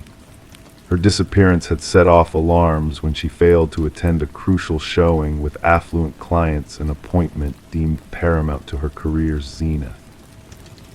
She would never forsake such an opportunity, her assistant affirmed during the relentless interrogation. That sale would have been her crowning achievement. As investigators delved into Walsh's pristine abode, a realm of immaculate perfection greeted them. Designer furnishings arranged in meticulous harmony, every surface untouched by the veil of neglect. The refrigerator harbored a symphony of organized meals, each container labeled by the passing days. The closet revealed a spectrum of attire, arranged with precision by hues, shoes cradled in protective sheaths. Yet a whisper of disarray beckoned from her home office, a drawer left slightly ajar, unveiling a leather-bound journal. The final entry etched in ink read, "He watches once more, same vehicle, different plates." In the digital labyrinth of Walsh's emails, a peculiar pattern emerged: countless messages from unknown senders, each bearing the ominous phrase, "I perceive your flawlessness." Sent at precise intervals on scattered days, a haunting echo of obsession reverberating in the void. Her browsing history, a breadcrumb trail of fear, revealed inquiries into home security systems and tools of self-defense. Mercer, her mind a tapestry of deduction, wove these threads into a chilling revelation. "Our perpetrator is no mere agent of chaos," she confided to her steadfast partner. "This is not a crime of passion, but a symphony of ritual." A glimmer of truth emerged from an unexpected source, a local pawnshop proprietor, recognizing Walsh's distinctive emerald necklace among his wares, absent from her earthly possessions. The culprit unmasked, a figure shrouded in obscurity: Michael Linden, a humble maintenance worker of unremarkable demeanor. Surveillance footage painted a portrait of Linden's clandestine visits to Walsh's domain, an eerie dance of shadows enacted over months, his presence veiled in the guise of routine maintenance. A silent sentinel, he awaited her absence, a phantom haunting the corridors of her existence.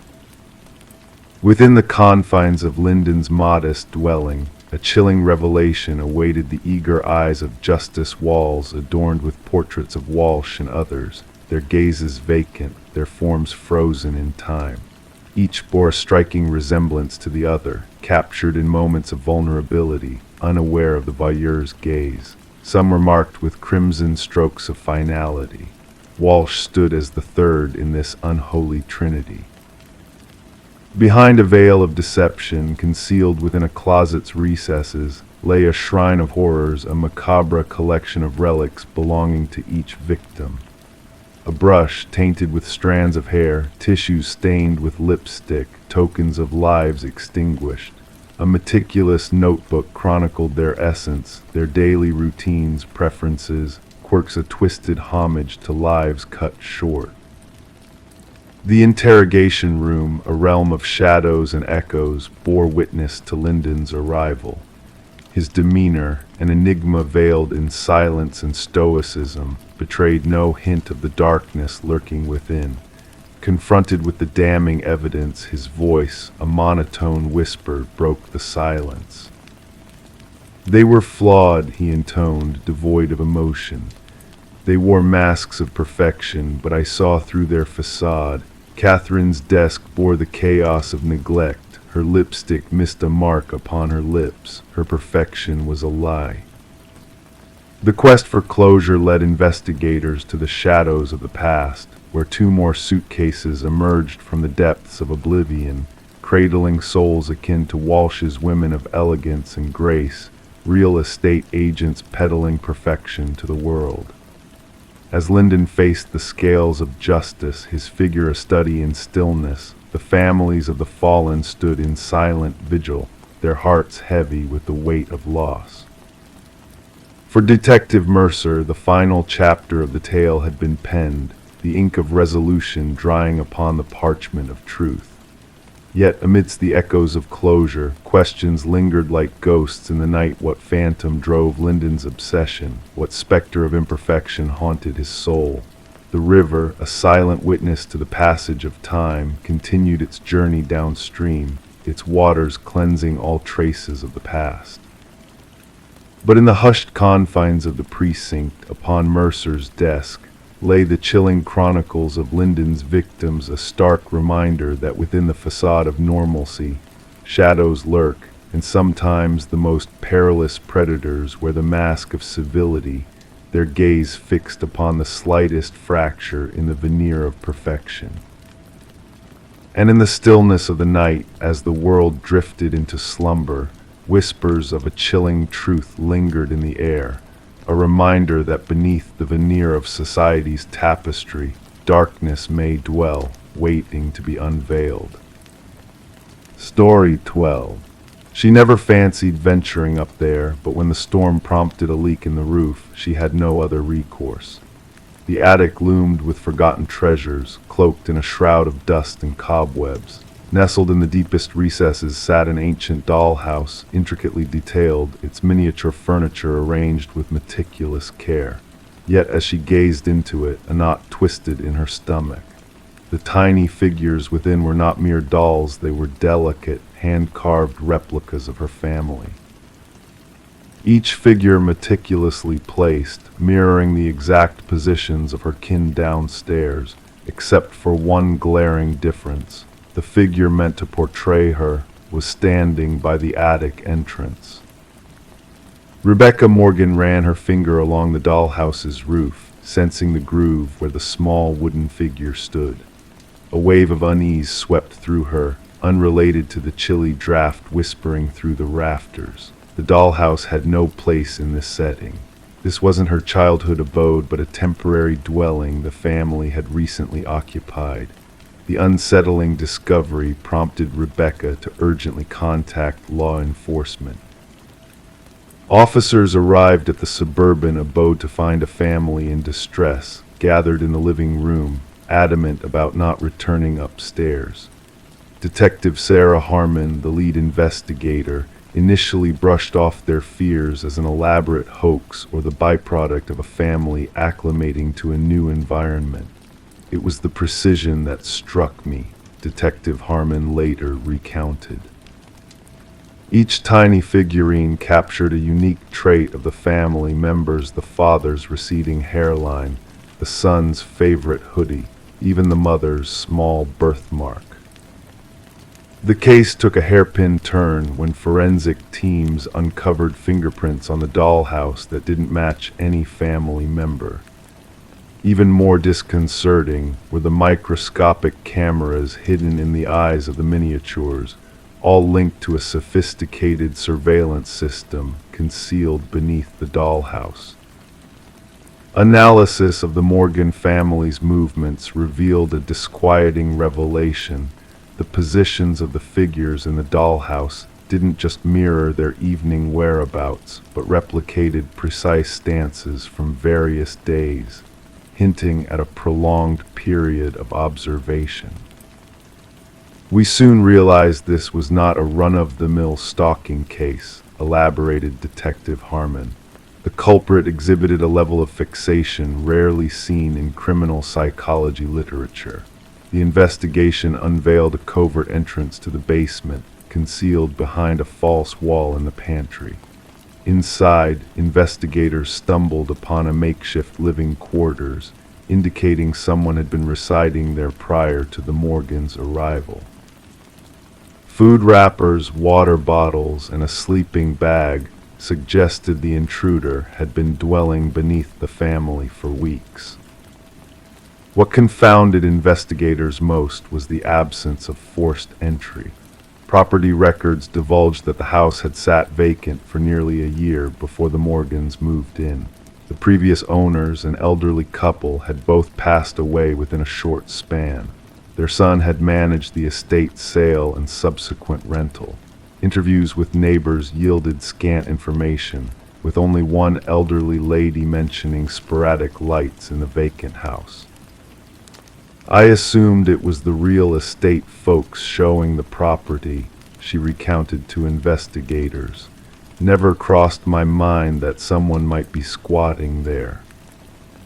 A breakthrough emerged through digital forensics. Examination of the surveillance system linked to the miniature cameras led investigators to an apartment across town. Inside, walls plastered with photographs of the Morgan family and previous occupants of the house greeted them. Journal entries meticulously chronicled the daily routines of each family member. The most chilling discovery was a workshop brimming with half-finished dollhouses, each representing a different local home. The apartment belonged to Martin Wells, the son of the former homeowners, whose financial records indicated mounting debt post his parents' demise. Rather than selling the house outright, he had fashioned the covert living space, lingering there while collecting rent from unsuspecting tenants. The dollhouse served as his command center, expounded the forensic psychologist attached to the case. Each figurine symbolized a person he surveilled. Rebecca's figure by the attic door wasn't a threat, it was his acknowledgement of her uncovering his spying apparatus. During interrogation, Wells remained eerily composed as he elucidated his motives. They inhabited my home, slumbered in my parents' bedroom. I needed assurance they treated it with reverence. When probed about the arranged figures, he simply stated, I wanted them to realize I was ever vigilant. Psychological assessment unveiled a convoluted case of possessive fixation.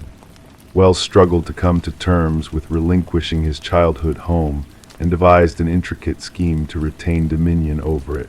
The dollhouse metamorphosed into his tool for possessing both the property and its residents. The Morgan family never set foot in the house again. Rebecca later reflected that the most haunting moment wasn't discovering the dollhouse, but comprehending its implications. Someone had been monitoring us all along, mapping our lives, reducing us to mere pawns. The true terror lay not in the dollhouse itself, but in understanding that, in his mind, we were mere playthings to be manipulated and observed. Wells faced multiple charges of stalking, privacy invasion, illegal surveillance, and trespassing. The case prompted a reevaluation of real estate disclosure laws concerning property deaths and agents' obligation to ensure homes are vacated appropriately before new tenants arrive. During sentencing, the judge underscored the egregious violation the Morgan family endured. You didn't only breach their home, you shattered their sense of security and independence. You witnessed their most intimate moments and replicated them for your gratification. What baffles criminologists about the case is how long Wells might have remained concealed had Rebecca not stumbled upon the dollhouse. Analysis of his journals suggested he had been covertly dwelling in homes for nearly 2 years, transitioning from one property to another, crafting dollhouses for each family under his watch. The Morgan family eventually relocated far away, yet Rebecca confessed in her victim impact statement that she still checks closets and crawl spaces regularly. She rid their new residents of all dollhouses and miniatures. Some days I still feel like I'm under scrutiny, she shared. I ponder if somewhere out there, someone is still manipulating a miniature version of me in a dollhouse I haven't unearthed yet. Story 13. The old plank gave way under her weight, a subtle shift that drew her gaze downward. Kneeling, she traced the edges of the loose board, sensing the hidden void beneath. The floor, once solid, now whispered of secrets kept in darkness. With gentle hands, she lifted the boards, unveiling a narrow, shadowed space beneath her dwelling. Dust and cobwebs greeted her at first, but as her vision adjusted, shapes emerged from the gloom. A mattress, a chair. And in the corner, a weathered notebook, its pages filled with a name, her own name, repeated endlessly.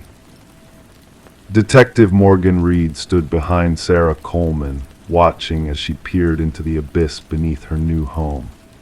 The fear in Sarah's eyes spoke of more than just a hidden chamber. It held the echo of violated sanctuary, the intrusion of malevolence into what should have been a fresh beginning. Do not disturb anything further, Detective Reed's voice, steady yet commanding, broke the silence. With a click, her flashlight pierced the darkness, revealing walls adorned with photographs, surveillance snapshots of Sarah's daily life, her every move meticulously documented. A shrine of obsession concealed beneath her very feet. Sarah had acquired the quaint cottage from the estate of an elderly man named Walter Green, a recluse who had passed away with no known kin. The property had sat empty for months before Sarah's purchase, advertised as charming and in need of minor repairs. No mention of peculiarities had surfaced during inspections or transactions. "I never met him, the previous owner," Sarah murmured. "The neighbors claimed he kept to himself. I was told the basement was sealed off long ago." That's what the inspection report stated. As crime scene investigators arrived, their equipment clattering on the wooden floor, they meticulously documented the hidden chamber, retrieving the mattress, chair, and notebook. Forensic analysis unveiled a multitude of fingerprints, all belonging to Walter Green. What unnerved them most was the timeline they unraveled. Walter had been surveilling Sarah for at least 3 years before his demise. He had mingled in the same circles, shopped at the same stores, and frequented the cafe where she occasionally worked. Yet Sarah remained oblivious to his presence. The intensity of this fixation often escalates, the department psychologist revealed during a debrief. The subject transitions from fantasy to preparation. The concealed room suggests he was gearing up for a more direct approach. Detective Reed's inquiry took a twisted turn upon interviewing Walter's former colleague from the mall maintenance crew. The man appeared uneasy, toying with his wedding ring as he spoke. Walter mentioned her sometimes, he confessed, said she reminded him of someone else. "I presumed it was harmless infatuation. I never imagined," his voice trailed off, eyes fixed on his hands. Securing a warrant to search Walter's work locker, Reed uncovered a key that unlocked a storage unit registered in his name. Inside, meticulously arranged, was furniture mirroring Sarah's old apartment replicas of her bed, desk, and living room, down to the minutest details. A mannequin, adorned with a wig resembling Sarah's hairstyle, sat at the replicated desk. Most chilling was a calendar marked with a date just a week subsequent to Walter's sudden passing. The circled date bore a single word: together. Revelations emerged that Walter had been institutionalized in his youth due to an obsession with a female teacher. His records hinted at treatment for erotomania, a delusion where the subject believes in a reciprocated love despite evidence to the contrary. Walter had lived without incident for decades until Sarah unwittingly reignited his dormant fixation. Spread across the conference table, crime scene photos painted a grim picture of his delusion. He departed convinced of their special bond. In his mind, they were destined for union, Reed reflected. Could she have crossed paths with him unknowingly, triggered this obsession? A colleague queried. Reed shook her head. There's no evidence of that. Sometimes such fixations require only a fleeting interaction. A smile, a lingering gaze. For someone with his history, that could be enough. Sarah resolved to sell the house, incapable of reclaiming a sense of security within its walls. During a final walkthrough with her realtor, she stood in the living room, arms wound around herself. "I can't shake the thought of what might have been if he hadn't passed when he did," she whispered. "If that loose board hadn't caught my eye, how long would I have dwelt here, unaware of his watchful eyes, unaware of what lay hidden beneath my feet?" The case was officially closed post Walter's demise, labeled as stalking with intent to abduct, though the abduction never materialized. Sarah relocated, altering her routines and guarding her personal information vigilantly. Detective Reed occasionally checked in on her, an unspoken acknowledgement of how narrowly Sarah evaded becoming a statistic, another victim. The cottage found new owners, a blissfully oblivious young couple unaware of its dark past. The secret chamber was sealed, the floors restored, life moving forward. Yet for those privy to the truth, the room beneath the floorboards lingered as a chilling testament to unseen perils, to monsters eluding capture, and to victims unknowingly dancing on the edge of their own demise. Story 14. The aged envelope bore the marks of time, its corners tinged yellow, yet the postage stamp gleamed with recentness, having been mailed merely days prior. With cautious hands, the detective pried it open, revealing a lone sheet of paper adorned with words typed hastily in an uneven script. "I am sorry for what I did." The paper exuded a faint dampness, carrying with it a lingering scent of iron. It was then that the reddish streak along the bottom edge caught their attention. Not ink, but blood. Detective Sarah Morgan carefully secured the letter in an evidence bag, her gloved touch betraying practiced precision. The forensic team's findings confirmed her suspicions the crimson stain was human blood, a genetic match to a cold case that had plagued the department for years. The victim, a young journalist named Rebecca Warren, had been discovered in her apartment, life stolen by multiple stab wounds. Her laptop was missing, notes strewn about, hinting that her demise might be linked to an investigative piece she was pursuing. Despite countless interviews and exhaustive inquiries, the case had remained unsolved until this moment, a letter arriving unannounced at the police precinct, bearing only the address Homicide Division. Fingerprints were scarce on the paper and envelope, smudges hinting at a gloved sender. The postmark, however, provided a much-needed light after months of stagnation. Morgan convened her team in the dimly lit briefing room, where the walls whispered tales of past crimes through crime scene photos, timelines, and suspect profiles that had led nowhere. Placing the letter's image at the heart of the board, she declared, "This changes everything. Our perpetrator shows remorse." Detective James Chen, her steadfast partner since the case's inception, scrutinized the letter. "Or perhaps they desire us to believe so," he countered. The blood could be a theatrical ploy, a means of mockery.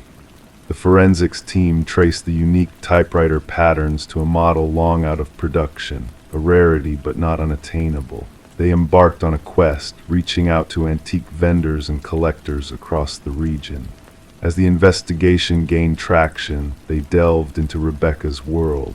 Her editor painted a portrait of a relentless journalist dedicated to uncovering corruption. Her latest assignment had delved into a wealthy family entwined with local politics. With the family patriarch's recent passing, a contentious will had surfaced, siblings accusing each other of deceit. Interviews with Rebecca's boyfriend, Michael Barnes, unveiled subtle shifts in demeanor since their last encounter, nervous glances, trembling hands. Rebecca spoke of a shadow following her, he confessed. "I dismissed it as paranoia fueled by her investigations. I should have listened." While the detectives pursued this lead, a second letter materialized, bearing the same typewritten message, accompanied by the telltale bloodstain. This time the narrative expanded. She unearthed family secrets, about the inheritance, about the patriarch's demise. I never intended for it to escalate. The trail led to the mansion of the deceased patriarch where the eldest son, Richard, resided. His collection boasted vintage typewriters, a detail that raised eyebrows.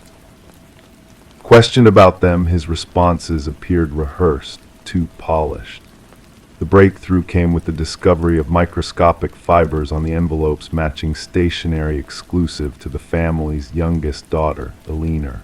Confronted, Eleanor disclosed Richard's request to utilize her stationery a month earlier. A search of Richard's residence unveiled a concealed chamber housing clippings about Rebecca, surveillance materials, and a vintage typewriter akin to the one utilized for the letters. Blood analysis affirmed its connection to Rebecca. Unforeseen was the link between Richard and Michael. Bank records unveiled significant transactions from Richard to Michael in the weeks preceding Rebecca's demise. Confronted, Michael's resolve crumbled. Rebecca had evidence of Richard poisoning his father for a hastened inheritance, he admitted. I informed Richard of her discoveries, hoping to dissuade her from pursuing the story. I never fathomed he would resort to murder. The puzzle solidified with Aliner's revelation, a covert recording capturing Richard and Michael plotting against Rebecca. Richard's voice rang clear. She must be silenced permanently. As Richard attempted to flee, he was apprehended. The prosecution built its case upon the letters, the typewriter, financial exchanges, and Aliner's recording. Michael struck a deal in exchange for his testimony. Throughout the trial, Richard maintained his innocence, alleging Michael as the sole orchestrator, framing him. However, the evidence spoke volumes. The jury's deliberation was brief, rendering a guilty verdict. As Richard was escorted away, Detective Morgan approached Rebecca's grieving parents in the courtroom. Though words couldn't resurrect their daughter, the conviction offered a semblance of closure. The blood-stained letters lingered in evidence, a stark reminder that even the most meticulously orchestrated crimes leave traces, and that remorse, be it authentic or strategic, can unveil the downfall of those who believe they've executed the flawless crime. The saga of Rebecca Warren became a cornerstone in detective education, illustrating that breakthroughs may emerge not from cutting-edge forensics, but from relics like an ancient typewriter and the burden of guilt weighing upon a killer's conscience. Story 15, the old library faced its fate of demolition. Workers neared completion when a discovery halted their progress. A hidden latch concealed within the bookshelf was stumbled upon by a curious hand. With a gentle click, the bookcase swung open, revealing a passage shrouded in darkness. The narrow corridor led to a secret room untouched by time, the air heavy with the weight of decades gone by. In the center stood a solitary chair, firmly bolted to the floor, a silent sentinel in the dimness. Upon the wall, a haunting message was etched repeatedly, "I am still here." The foreman, sensing unease, reached for his radio, summoning the authorities to the scene. What had begun as a routine demolition now veered into the realm of the enigmatic. Detective Morgan Walsh arrived, his seasoned eyes taking in the eerie tableau before him. The beam of his flashlight pierced the shadows, casting a stark light on the cryptic words that adorned the walls. "Secure the area," Walsh directed, his voice a steady echo in the confined space. "No one disturbs a thing until forensics arrives." The library's history whispered of mysteries long buried. Once belonging to the esteemed Harrington family, the building had been gifted to the public following the disappearance of their daughter, Rebecca. Her vanishing act during her college years had left a trail of unanswered questions, her absence a ghostly presence in the family's narrative. Despite extensive searches and speculations, the truth remained elusive, clouded in uncertainty. As forensic experts delved into the hidden chamber, traces of a chilling past emerged. Hair and fibers clung to the aged chair, while the walls bore the scars of a captive soul. Minute remnants of blood and skin hinted at a harrowing tale of captivity and struggle. The chair itself, with its worn leather straps and bolt holes, spoke of confinement and desperation. Walsh sensed a connection in the shadows of the past. The timing of the library's donation after Rebecca's disappearance tugged at his instincts, urging him to dig deeper. A trail of payments to a contractor with ties to the Harrington family raised suspicions, hinting at a darker narrative beneath the surface. Former staff members shared fragmented memories, painting a portrait of a man consumed by a hidden agenda. The revelation struck like a bolt of lightning when DNA evidence linked the hidden room to Rebecca's tragic fate. The pieces of the puzzle fell into place with grim finality. Rebecca had not fled. She had been held captive within the library's walls, a pawn in a sinister game orchestrated by her own kin. The truth, long veiled in shadows, now clamored to be heard. A search of the Harrington estate unearthed a damning journal, its pages a testament to obsession and betrayal. Maxwell Harrington, the family patriarch, stood accused of a heinous crime that had festered in the heart of the community for years. His confession, devoid of remorse, laid bare the depths of his depravity and the lengths to which he had gone to protect his secrets. Excavation beneath the hidden room revealed the grim reality of Rebecca's fate. Her skeletal remains, adorned with a silver bracelet that had once graced her wrist, bore witness to a life cut short by greed and treachery. The courtroom echoed with the weight of justice as Maxwell faced the consequences of his actions, his family's gaze a tapestry of sorrow and regret. The library, once slated for destruction, now stood as a monument to a tragedy long buried. Flowers adorned its entrance, a silent tribute to a soul lost and a truth finally brought to light. In the quiet of the night, a whisper lingered in the air, a spectral voice proclaiming, "I am still here." And in that moment, justice found its way home, guided by the echoes of a past that could no longer be silenced. Story 16, the town held its secrets close, never uttering a word about the old house nestled at the edge of the woods. It stood solitary, a silent sentinel with its darkened windows and weary porch bearing the weight of time. No one laid claim to it, and its origins faded into the mists of forgotten memory. Yet when a group of wanderers strayed too near, they stumbled upon a chilling sight, names etched into the wooden walls, carved deep like ominous messages. And at the very bottom, fresh and untouched, sat a name that sent shivers down their spines, a name unknown to all but one of them. With a tremble in his voice, one of the hikers whispered, "That's mine." In the dead of night, a call came into dispatch, a routine report of trespassing. The caller was Mason Wright, the leader of the hiking group who had found his own name engraved on the abandoned house. Responding officers anticipated a simple case of vandalism, perhaps a prank gone awry, but what awaited them defied logic. Detective Sarah Keller arrived as darkness draped the forest in a cloak of shadows. Her flashlight pierced the night, revealing the weathered face of the structure. 27 names ran down the wall, some faded with time, others sharp as freshly carved. And there at the end, Mason Wright, the letters still smelling faintly of sawdust. "I've never set foot here before," Mason declared, his breath forming wisps in the cold air. "How could anyone know my name?" The investigation unfolded, delving into the backgrounds of each name on the wall.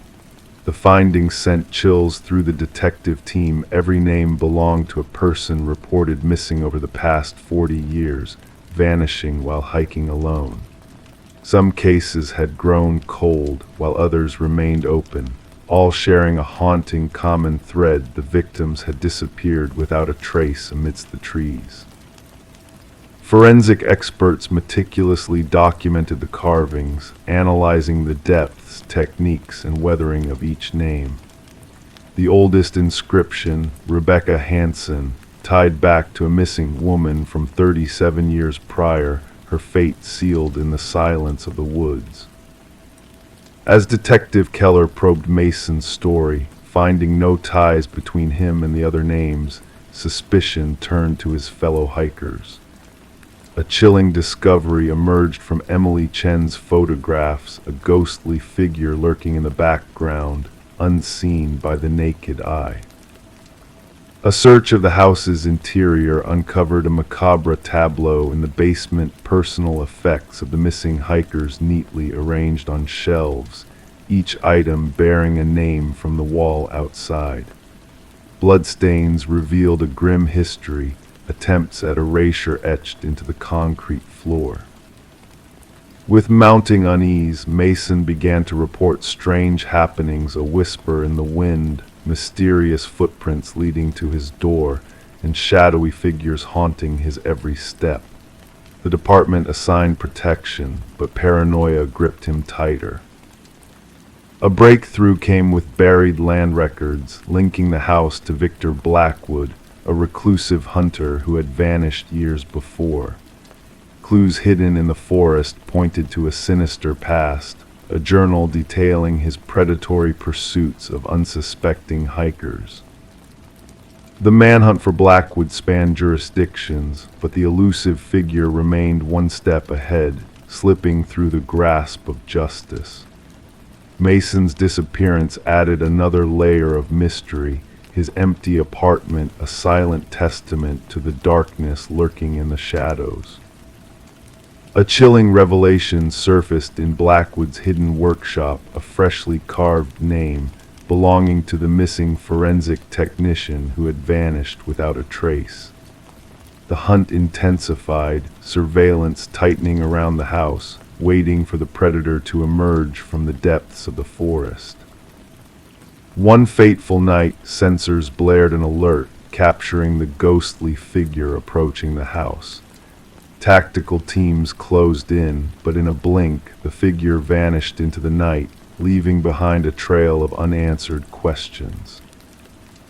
To this day, the house stands under watchful eyes, a monument to the unspeakable terrors hidden within the woods. Mason and the technician remain lost to the shadows, their fates entwined with the chilling legacy of the names on the wall. The investigation persists, drawing new resources as whispers of similar disappearances echo through the trees. The names etched in wood have become a cautionary tale, a grim reminder of the darkness that lurks beyond the veil of the unknown.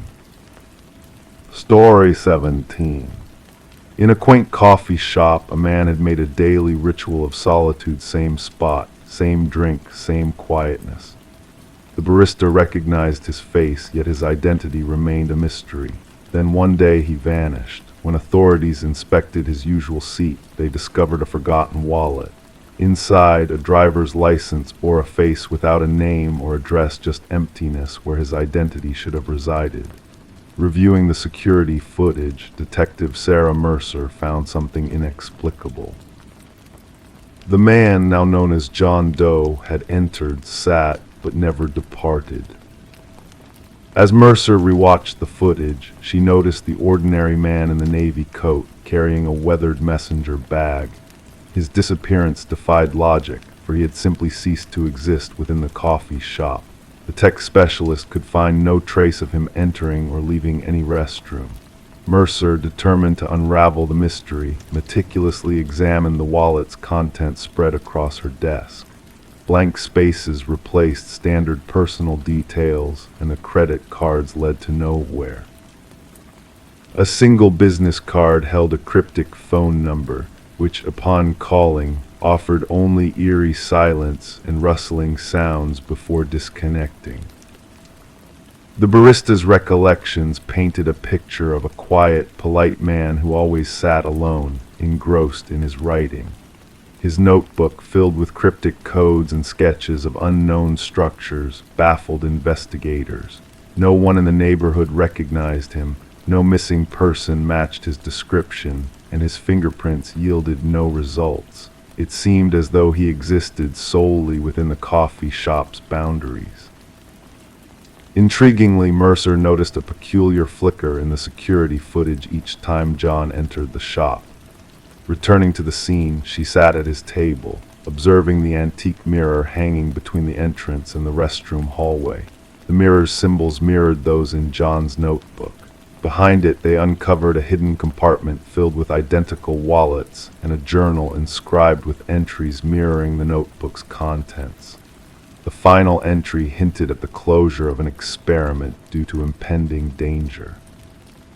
As the investigation unfolded, bizarre occurrences surrounded the coffee shop, with reflections moving independently and sightings of John Doe where no one appeared on camera. A breakthrough came with the arrival of Margaret Keller, a former physicist who shed light on Weston's disappearance. He had delved into quantum mirrors and parallel realities, believing certain locations to be gateways between worlds. Returning to the coffee shop's history, Mercer uncovered its connection to Weston's research facility. Late one night, she witnessed a chilling revelation in the mirror, two versions of Weston existing simultaneously. Rushing to the shop, she found the mirror shattered, with a final warning note in Weston's hand signaling the experiment's end. The enigma of the man who never truly existed remained unresolved. The coffee shop closed, the building demolished, and Weston's fate unknown. Mercer, haunted by the case, resigned from the force, her own actions mirroring Weston's as she fervently transcribed in a notebook reminiscent of his. And on her wall, an antique mirror fragment occasionally rippled with unseen movements, a reminder of the mysteries that lingered beyond the closed window of reality. Story 18. In the quiet of morning, a mysterious package arrived at Sarah Miller's doorstep. No return label, no tracking number, just a damp cardboard box whispering secrets in the morning dew. Her address was right, but the name was wrong. It wasn't meant for her. She hesitated, the rational choice clear. Leave it untouched, let it linger on the porch. Yet curiosity, that relentless temptress, won the battle within her. With cautious fingers, she unraveled the tape, expecting mundane contents within. Instead, a VHS tape emerged, accompanied by a lone sticky note bearing the words, "Watch alone." Sarah held the black plastic cassette in her palms, its weight heavier than mere memories, as if carrying the gravity of forbidden knowledge. Her fingers traced the worn edges, feeling the story etched in its very being. The handwritten note bore urgency, each stroke a plea for attention. Outside, the world continued its ordinary rhythm, a distant dog's bark, the laughter of children, the hum of a lawnmower, oblivious to the enigma that had landed on Sarah's kitchen counter. The name on the box, Daniel Whitaker, was a stranger to her. She pondered the implications, the mystery wrapped in a VHS tape. Against her better judgment, Sarah slid the tape into her old VCR. Static danced on the screen before coalescing into a dimly lit room, a man seated in shadow. "My name is Daniel Whitaker," his voice, quiet yet resolute, filled the room. "If you're watching this, someone found you, which means they'll find me too." As the tale unfolded, Sarah uncovered a web of deceit, a man unjustly accused, a woman silenced.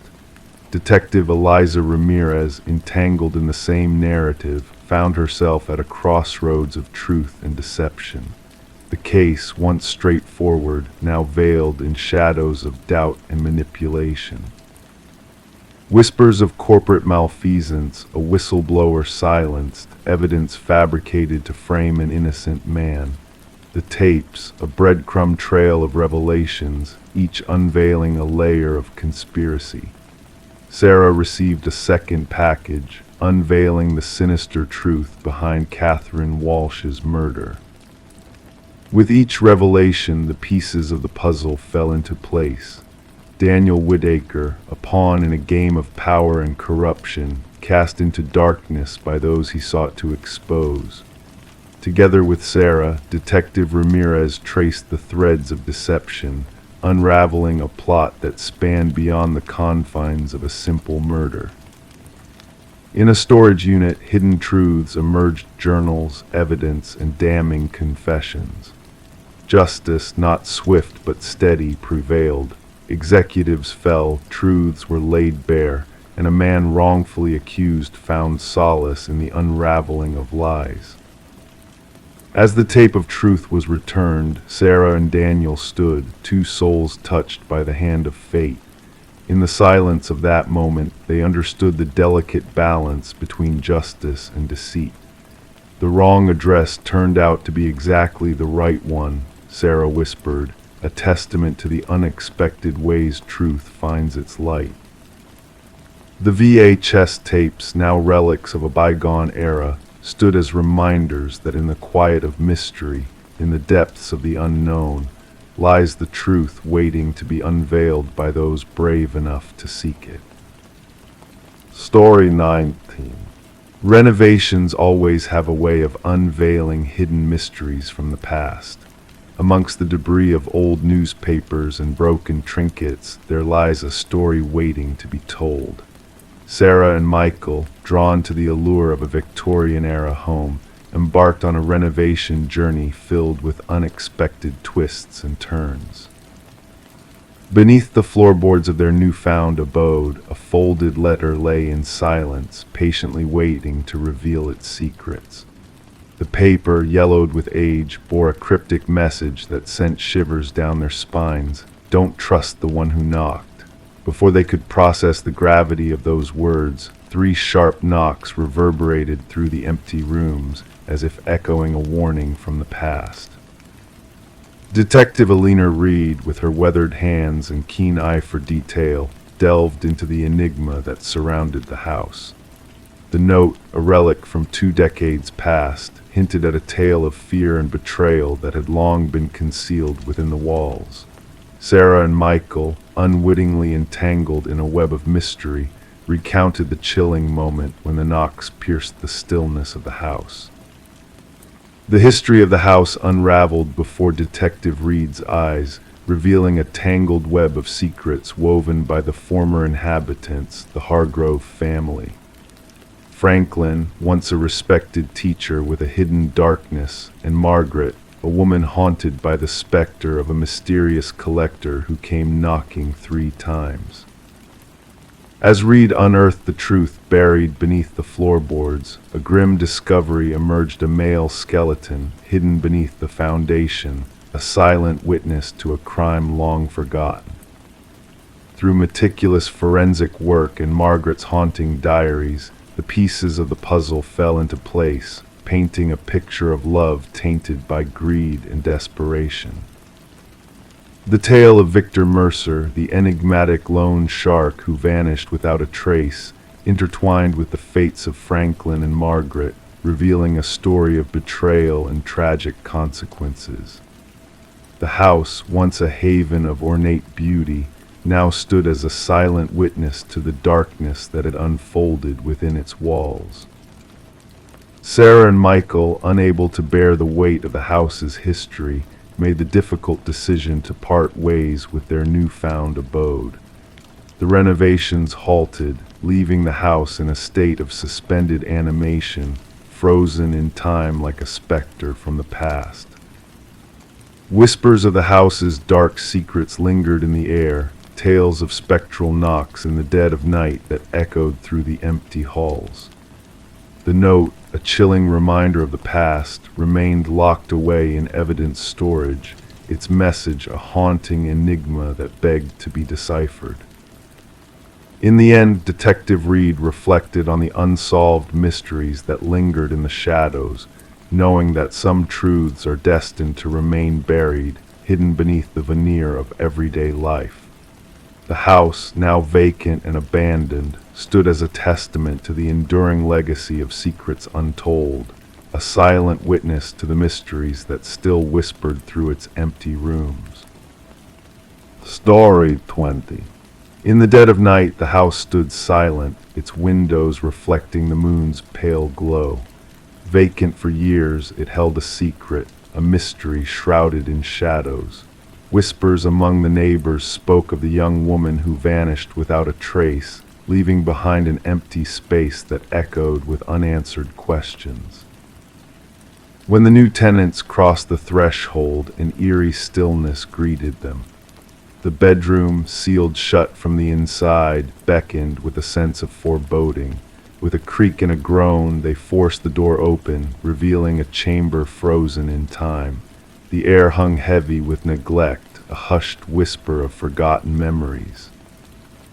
The bed was neatly made, untouched by time's relentless march. The mirror, devoid of dust, reflected a ghostly image of the past. A solitary candle, its flame long extinguished, stood sentinel on the desk, its wax a testament to time's cruel passage. Frozen tears crystallized in the darkness. And then, amidst the silence, they found it the notebook, pages yellowed with age, yet ink still wet with fresh despair. Detective Morgan, a shadow in the dim light, pored over its contents, each word a thread in the tapestry of a life interrupted. The handwriting, elegant and precise, told the story of Elise Winters, a young woman lost to the night 5 years prior. I know he's watching me tonight, the final entry whispered, a chilling confession etched in ink. The same car, a specter in the night, circles like a vulture. My pleas for help fall on deaf ears. If fate should find me, know it was no mere chance. The room bore witness to a tragedy unseen, a story of deceit and betrayal woven into the fabric of time. Elise, a paralegal entangled in a web of corporate treachery, had stumbled upon secrets that were never meant to see the light of day. Her meticulous nature, her unwavering dedication, had led her down a path fraught with danger. As the detective delved deeper, the room revealed its secrets one by one. Fingerprints faded with age, a silent testimony to a presence long erased. The missing pieces of the puzzle, the wiped surfaces and hidden truths, whispered of a conspiracy woven into the very fabric of reality. In a hidden compartment, a key and a flash drive lay in silent repose, guardians of a truth long buried. Documents unveiled a web of deceit, a tapestry of lies spun by those in power. Elise's voice, a beacon in the darkness, echoed with a defiance that refused to be silenced. The truth, a blade glinting in the shadows, cut through the veil of deception. Pharmaceutical scandals, manipulated data, lives sacrificed on the altar of greed, all laid bare in the harsh light of justice. Vincent Harriman, a man of power and privilege, stood at the center of the storm, his hands stained with the blood of the innocent. The hidden passage, a gateway to darkness, whispered of his sins, hidden in plain sight for years. As the courtroom echoed with the clang of judgment, Elise's voice rose from the grave, a silent witness to the truth she had sacrificed everything to uncover. Harriman's protestations fell on deaf ears, his lies unraveling like threads in the wind. The house, a silent sentinel in the night, stood as a monument to a life cut short, a soul denied its rightful rest. The whispers of the past lingered in its walls, a haunting reminder of the price of justice. And so, as the moon cast its silvery light upon the empty room, a sense of closure settled upon the house. The secrets it held, the echoes of a life lost to shadows, whispered on the night breeze, a lullaby for the restless soul who refused to be forgotten. Story 21. In a quaint neighborhood there was a nursery awaiting a fresh coat of paint before the new arrival. The walls, once a gentle blue, now bore the weight of time and untold tales within their faded layers. With each stroke of white paint, a hidden secret began to emerge. At first faint and indistinct, the letters slowly sharpened into focus, revealing a cryptic message lurking beneath the surface. Don't let it hear you. A shiver ran through her as she took a step back, her eyes scanning the room. And there, in the newly painted wall, were tiny handprints too high for any child to reach. This unsettling discovery marked the inception of what would later be known as the Whispering House case.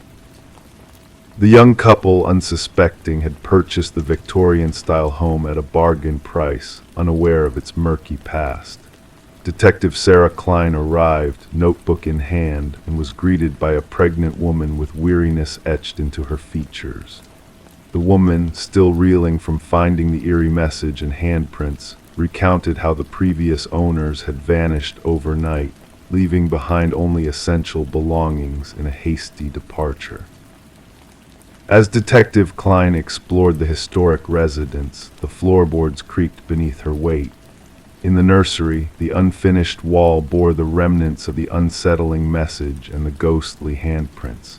Intrigued, she delved into the property's records, revealing a pattern of rapid ownership changes and disturbing child welfare reports filed over the years.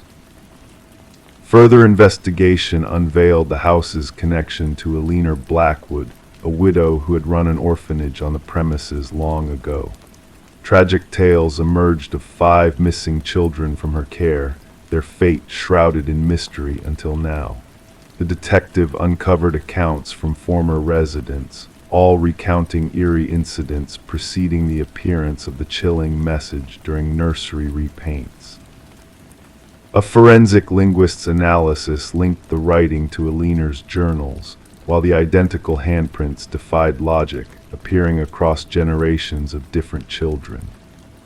With the owner's reluctant permission, a scan of the basement unearthed a harrowing truth: 5 child-sized anomalies beneath the concrete floor, leading to a grim discovery of 5 sets of remains, confirming the orphaned children's tragic end. In a bid to unveil the full extent of Aliner's crimes, luminol was used to reveal hidden handprints throughout the nursery, each one a silent plea from the past. Aliner's journals exposed her twisted beliefs, seeking to prolong her life through the children's stolen energy, a ghastly revelation of her malevolent intentions. As justice was finally served for the long-forgotten victims, the house fell into a haunting silence. The nursery walls, witnesses to unspeakable horrors, were razed to the ground, yet whispers of children's voices lingered in the air, echoing through the debris. The pregnant couple refused to set foot in the house again, leaving it condemned and abandoned, a chilling reminder of the darkness that lurked within its walls. Detective Klein's final report documented the unearthly events, capturing the luminol-lit handprints and the ominous message that had plagued the house for decades. Despite the closure brought by the victims' proper burial, an enigmatic presence persisted, transcending time and paint. The house, now a relic of a tragic past, stood as a testament to the enduring mysteries that no amount of renovation could erase. Story 22. In the quiet of the night, a subtle flicker danced across the baby monitor screen, a mere blip in the tapestry of sound and sight. The mother, nestled in the comfort of her own bed, brushed it off as mere interference, a glitch in the digital realm. But then, as if the night itself held its breath, the audio crackled and a voice, soft and eerie, slipped through the static, whispering, "SHHH, go back to sleep." A chill crept up her spine, her heart quickening its pace in her chest. With a sense of urgency, she raced down the darkened hallway to her son's room, the air thick with a foreboding heaviness. The sight that greeted her tore at her very soul. Her son's crib stood empty, a void in the room's gentle glow. The window remained sealed shut, the door steadfastly locked. The only discord amidst the serenity was the stuffed rabbit, its unblinking black eyes fixed upon her, a silent witness to the inexplicable. In a frenzy of panic and despair, Rebecca's anguished cries pierced the night, reverberating through the walls until the neighbors, stirred from their slumber, dialed for help. The arrival of authorities brought no solace, only a haunting absence where Samuel, her precious 4-month-old, should have been. The ensuing investigation unraveled a tapestry of enigmas. No forced entry marred the sanctuary of their home, no disturbance save for the chilling emptiness left in Samuel's wake. Suspicions cast their shadow upon Rebecca, her strained marriage and whispered struggles with postpartum depression, painting a damning portrait in the eyes of the world. Yet a glimmer of hope emerged amidst the shadows of doubt. Tiny fibers, delicate and foreign, clung to the nursery's windowsill, a silent clue leading to the possibility of an intruder with skills beyond the ordinary. The focus shifted, unveiling a silhouette in the night captured by vigilant eyes in the neighborhood, a figure cloaked in darkness, moving with purposeful stealth. As Daniel, the grieving father, returned, questions swirled around him like a tempest. An avid climber, his hands bore the marks of his hobby, a revelation that cast a new light upon the investigation. Financial threads intertwined with secrets untold, weaving a tapestry of deceit and betrayal. The digital realm, once a source of comfort, now held the key to the truth. Hacked and manipulated, the baby monitor's whispers were but a pawn in a game of shadows. A dark basement unveiled the missing piece: Samuel, cradled in the arms of a woman with vacant eyes, a specter of the past seeking solace in a stolen child. Elaine, a ghost from Daniel's history, emerged from the shadows, her motives twisted by grief and longing. A web of lies untangled, revealing a sinister plot fueled by greed and broken dreams. The courtroom echoed with the weight of a mother's anguish, a father's betrayal, and a child's stolen innocence. As justice unfolded its wings, the truth emerged in whispers and shadows, a tale of love twisted into a dark symphony of deceit.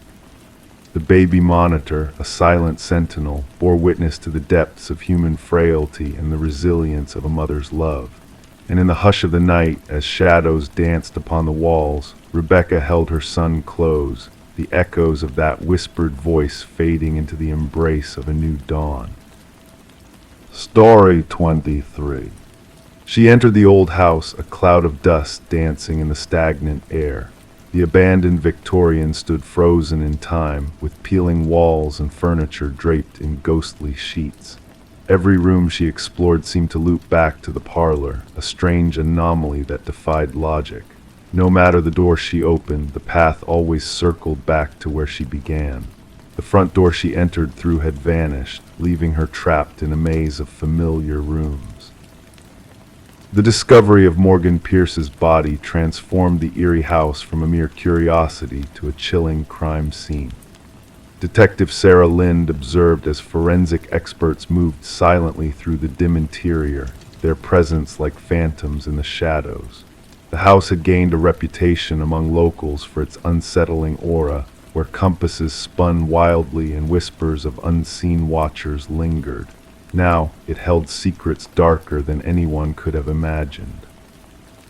The medical examiner's hushed voice broke the silence, revealing that Morgan had passed away around 3 days prior, her cause of death suspected to be asphyxiation. She was found seated in the parlor, as if waiting patiently, her expression serene and hands folded neatly in her lap.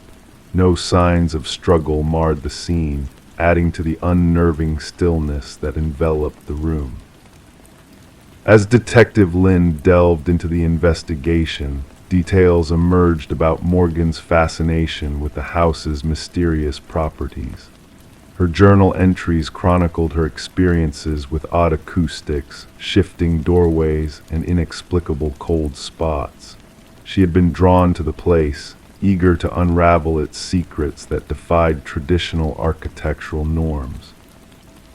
A peculiar detail emerged during the autopsy, a rare alkaloid in Morgan's system, known for inducing disorientation and vivid hallucinations.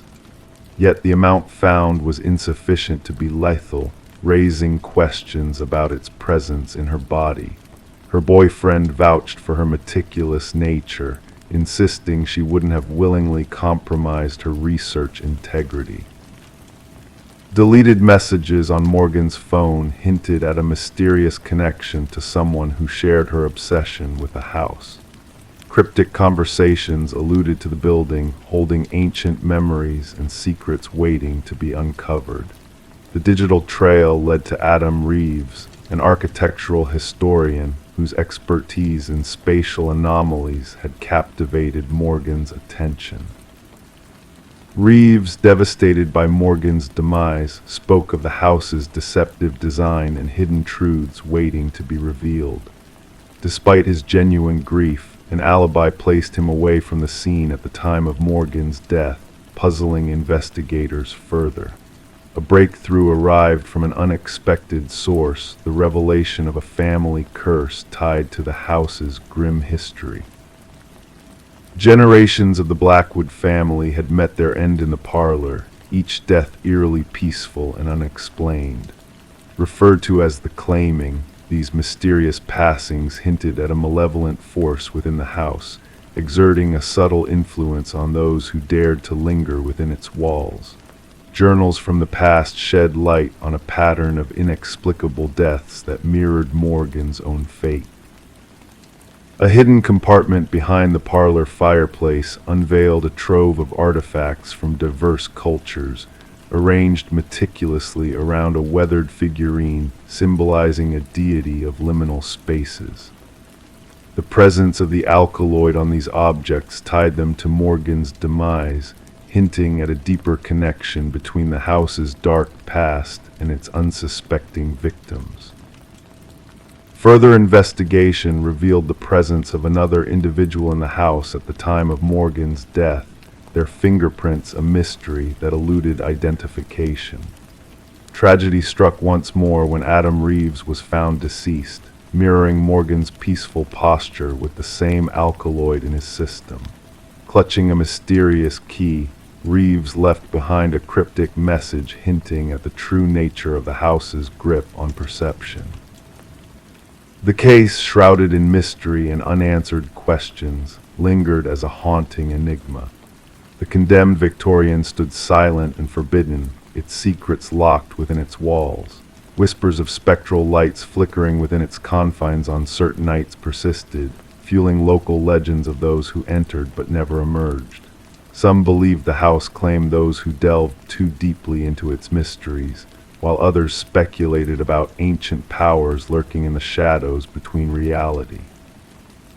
The truth remained as elusive as an exit in a labyrinth of infinite loops where all doors led back to the beginning.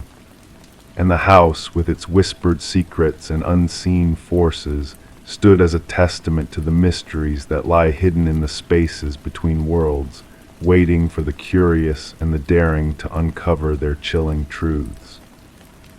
Story 24. In the dimly lit apartment, shadows danced along the walls, creating an eerie atmosphere that seemed to swallow any hint of warmth.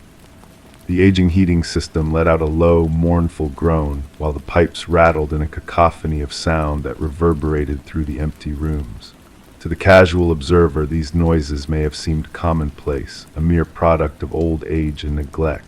But for her, they held a different meaning, a whisper of something more sinister lurking within the walls.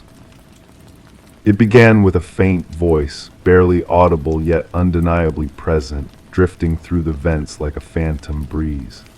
It wasn't the usual chatter of neighbors or the echo of passing conversations.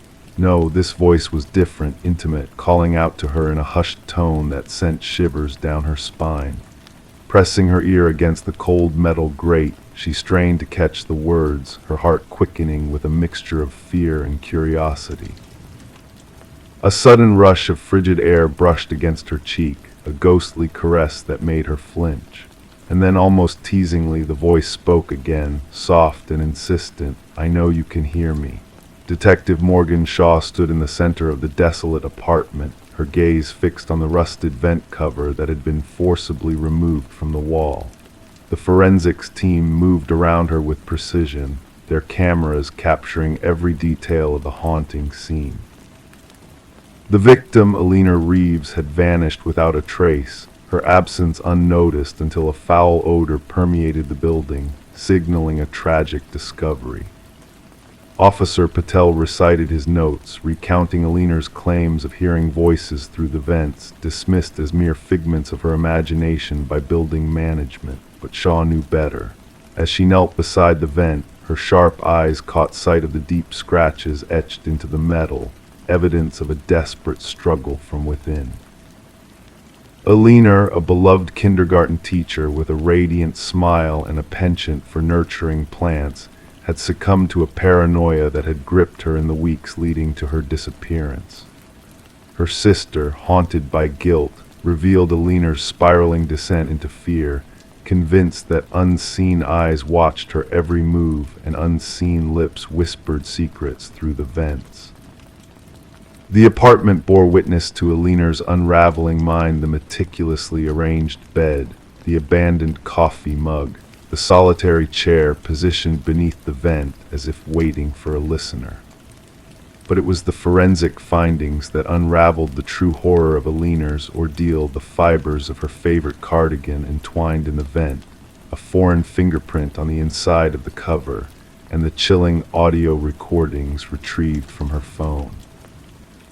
Alone in her vehicle, rain cascading against the windows like tears, Shaw listened to Aliner's trembling voice beseeching an unseen presence for validation, only to be met with a sinister reply that spoke of possession and obsession.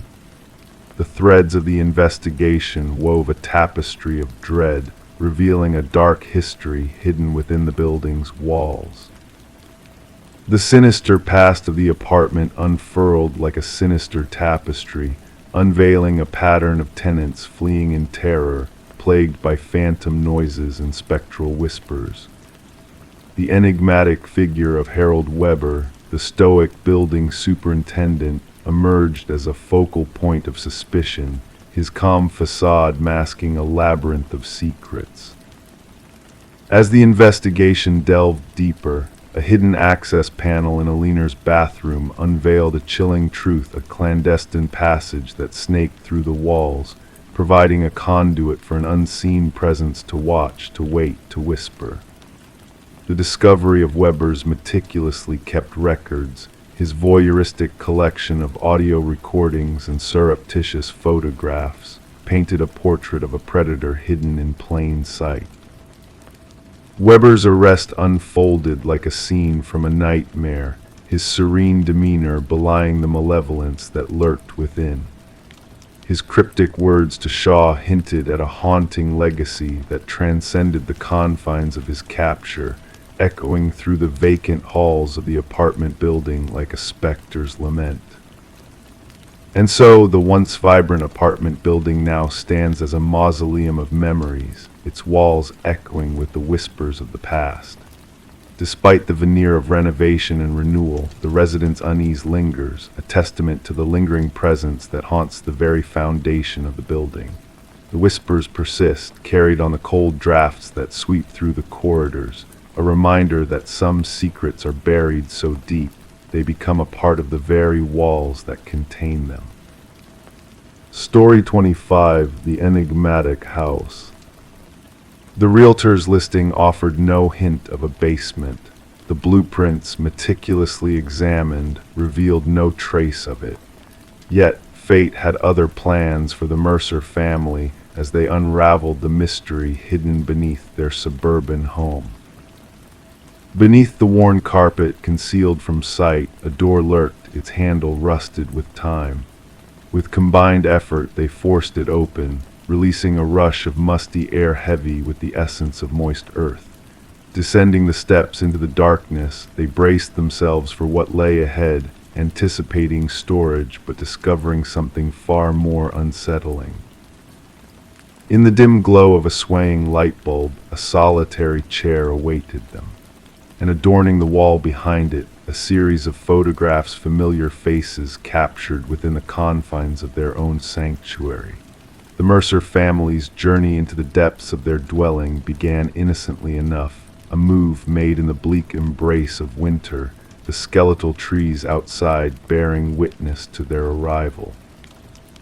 The house, with its time-worn facade and whispering floors, had beckoned to them with promises of character and history. Little did they know the depth of history it harbored within its walls, a history destined to entwine with their own in ways unforeseen. Detective Sarah Connors, her partner by her side, arrived at the scene shrouded in an air of intrigue. The crime scene unit, already at work, cordoned off the area with fluttering yellow tape, marking the boundary of the enigma that awaited below. Mrs. Mercer's tremulous voice had relayed the unsettling truth of what lay beneath their unsuspecting abode. "We must document every detail before further intrusion," Connors directed, her gloved hands moving with practiced precision. The camera's flashes pierced the darkness, illuminating the hidden chamber as the forensic team meticulously catalogued its secrets. Each creak of the wooden stairs echoed with a weighty history as they descended into the subterranean chamber. The basement, a compact space akin to a standard bedroom, held a singular chair anchored to the floor in silent vigil. Above, the stark bulb cast elongated shadows, dancing in a spectral ballet of light and dark. but it was the gallery of photographs that held them spellbound images spanning weeks, a visual timeline of the Mercer family's unwitting intimacy. As the investigation unfolded, a chilling realization took hold. No signs of forced entry marred the space, no evidence of theft or violence. Privacy had been the sole casualty, a silent invasion of sanctity that left the family reeling in its wake. Tracing the property's lineage revealed a tapestry of shadowed pasts, each previous owner a fleeting presence, departing with hushed whispers and unspoken truths. The elusive basement, a phantom room hidden from memory, defied logic and reason. With each revelation, the case delved deeper into the labyrinthine corridors of the house's history. Redacted documents, altered blueprints, and a contractor's haunted denial painted a portrait of a dwelling concealing more than mere bricks and mortar. Digital forensics unearthed a trove of clandestine surveillance, a voyeuristic archive capturing the essence of family life, each moment frozen in time by an unseen observer. The whispers of hidden microphones echoed through the void, a silent testament to the intruder's meticulous watch. Behind the veil of photographs, a secret chamber emerged, a command center of voyeurism, a shrine to the families who had come and gone. Edward Kelvin, the phantom architect, had woven a web of surveillance within the walls, his presence an unseen specter haunting the house he had constructed. The manhunt culminated in the discovery of Kelvin, a spectral figure nestled within the house's very bones. His presence, a testament to obsession and delusion, revealed a mind adrift in a sea of fractured reality.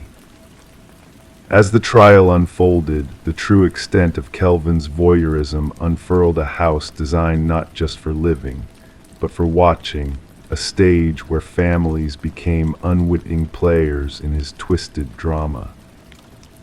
When the final verdict was delivered, Kelvin remained stoic, his gaze fixed on unseen horizons. The house, once a sanctuary, now stood as a testament to betrayal and violation, its walls echoing with the whispers of lives observed and documented. And as the dust settled and the wreckage of the house was cleared away, the families left in its wake were left with a haunting question: were they truly alone in their most intimate moments, or had an unseen presence been their silent witness all along? The answer lingered in the shadows, a mystery never fully unraveled, a secret whispered by the walls of a house that existed now only in memory. Story 26, Reflections of Intrigue. She swiped away the mist on the mirror, gazing at her own reflection. Everything seemed normal, her features in place, her attire unchanged. Yet a sense of unease crept over her. A flicker caught in the corner of her eye, a movement not her own. As she turned, her reflection remained motionless, observing. This was the moment that marked the beginning of Rebecca Thorne's enigmatic journey. What unfolded would puzzle investigators and cast a shadow over the community for years to come. Rebecca resided in a modest apartment nestled in a tranquil suburban enclave, leading a solitary life. Known to be meticulous and reserved, she kept to herself while maintaining a polite demeanor with her neighbors. Her occupation as a data analyst for a mid-sized firm structured her days with order and precision. No one could have foreseen that she would be thrust into the heart of one of the most enigmatic criminal enigmas in recent memory. The initial signs were subtle. Rebecca noticed minor items within her home had been subtly rearranged, nothing missing, just out of place. A mug shifted to a different shelf, books shuffled around, her toothbrush moved to the wrong side of the sink. These peculiar occurrences she attributed to fatigue from long hours under harsh office lights, staring at endless spreadsheets until her vision blurred. Detective Marion Shaw received the first notification when Rebecca, after enduring weeks of these disruptions, finally reached out to the authorities. The initial evaluation suggested no criminal activity, leaning towards a mental health concern rather than a police matter. Shaw duly noted the complaint but placed it among the stack of non-urgent cases. There was no tangible evidence, Shaw later remarked. No signs of forced entry, no missing items, just a woman feeling unsettled in her own home. However, everything changed with the unsettling incident involving the bathroom mirror. During her second interaction with the police, Rebecca vividly recounted how her reflection appeared to move independently, how she felt a constant gaze even when alone. This time she had proof, footage from a security camera she had installed at her front door. The recording revealed something that sent shivers down the spines of even the most seasoned officers. The grainy video captured Rebecca leaving for work in the morning, only to have someone identical to her use a key to enter the apartment 20 minutes later. Forensic experts scrutinized the footage for signs of tampering or digital manipulation, but found none. The individual entering mimicked Rebecca's movements, attire, and even carried her distinct leather bag. Yet, according to the timestamp footage from her workplace security system, Rebecca had already swiped into her office building miles away. "We are facing a doppelganger scenario," Detective Shaw informed her superiors. "Someone who has meticulously studied Ms. Thorne and can replicate her with eerie precision." The investigation escalated. Fingerprints found throughout the apartment matched solely with Rebecca's. No foreign DNA was detected. Neighbors reported nothing suspicious, only seeing Rebecca coming and going as usual. One neighbor, Mrs. Keller, mentioned a peculiar encounter where she greeted Rebecca upon her return one evening, but received no response, a behavior she found unusual yet not alarming. Rebecca began documenting the disturbances in a journal. Minor changes within her living space multiplied. Food vanished from her refrigerator without recollection of eating it. Her computer displayed searches she never initiated. Most chilling were the photographs on her phone selfies resembling her yet taken without her knowledge. In some images, her expression seemed subtly off, the smile too wide, the eyes too intense. "I feel like I'm losing my mind," Rebecca confided to Detective Shaw during their third meeting. Or perhaps someone is orchestrating it to seem that way. A breakthrough emerged when investigators discerned a pattern in the security footage. The doppelganger only entered when Rebecca departed for specific engagements, therapy sessions, yoga classes, Sunday morning grocery trips, pre-planned activities with predictable durations. "Someone is intimately familiar with your routine," Shaw explained. "This is not random, it is calculated surveillance and infiltration." A forensic psychologist posited that they were dealing with a fixation case, an individual fixated on assuming Rebecca's identity, possibly aiming to supplant her entirely. Such occurrences were rare but documented in psychological archives. The culprit typically experienced a psychological fracture, fixating on a victim embodying traits they coveted: stability, beauty, success, normalcy. The focus of the investigation narrowed when Rebecca mentioned a former co-worker, Lily Winters, who had been terminated due to escalating erratic behavior. Lily had closely collaborated with Rebecca, often remarking on their shared similarities. Following her dismissal, she sent Rebecca a series of unsettling emails, one stating, "We could almost be the same person. Sometimes I feel more like you than you do." With a warrant in hand, Detective Shaw led a search of Lily's residence. What they uncovered transformed the case from perplexing to chilling. A room in Lily's abode had been transformed into a shrine-like replication of Rebecca's bedroom. The walls adorned with photographs, countless snapshots of Rebecca entering her residence, shopping, socializing, all captured without her knowledge. a wardrobe stocked with exact replicas of Rebecca's attire. Makeup mirroring Rebecca's preferred brands arranged on a vanity next to meticulous notes detailing her mannerisms, speech patterns, and daily routines. Most incriminating were the practice videos showcasing Lily mimicking Rebecca's gait, gestures, and expressions. The evolution was evident, initial attempts awkward and conspicuous, later ones nearly indistinguishable from the genuine article. She aspired to be me, Rebecca whispered upon viewing the evidence. She wasn't merely copying me, she was obliterating me. Forensic specialists uncovered advanced equipment for crafting key duplicates and replicating electronic access cards.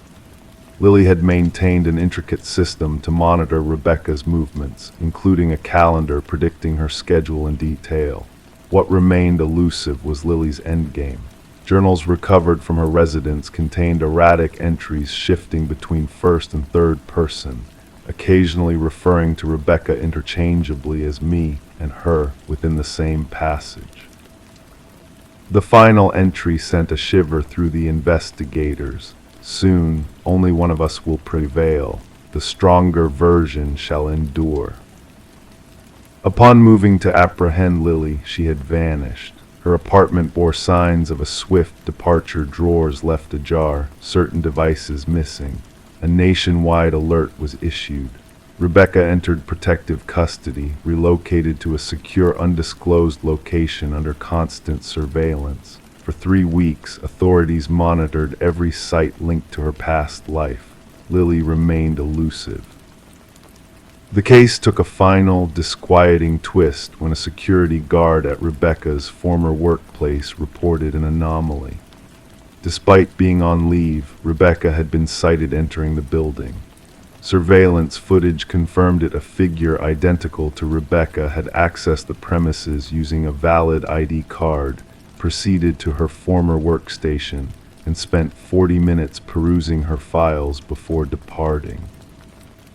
Meanwhile, the real Rebecca remained secluded in a safeguarded safe house, incapable of being present at the office. The implications became evident. Lily hadn't fled, she had made her move. Assuming Rebecca's identity, she had seamlessly blended into her life while the authentic Rebecca remained concealed. The case officially remains unresolved. Lily Winters remains at large. Rebecca Thorne chose not to reclaim her former existence, opting to forge a new identity in an undisclosed location. Detective Shaw preserves a photograph on her desk, 2 women strikingly alike. One is Rebecca Thorne, the other Lily Winters. At times, she scrutinizes their features, seeking disparities, the subtle cues that would differentiate one from the other. The true terror Shaw often imparts to fresh recruits lies not in someone resembling you or sounding like you. It lies in their fervent desire to assume your identity, to the extent of erasing themselves in the process. Our identity is not solely our outward projection, but something we safeguard with utmost care. Occasionally, we realize its worth only when someone endeavors to seize it. Story 27. The old Polaroid, a relic from years gone by, captured a forgotten birthday celebration. Smiles, flickering candles, a common scene. Yet when the daughter inherited the box of aged photos, she noticed it. A figure lurking in the background just beyond the group. A man cloaked in shadow, standing on the outskirts of the candlelight. He didn't belong to the family. No one recalled his presence, but with each photo he drew nearer. Sarah Winters stumbled upon the collection while clearing out her mother's attic post-funeral. A simple cardboard box marked "Memories" held a plethora of faded photographs documenting family gatherings from her youth.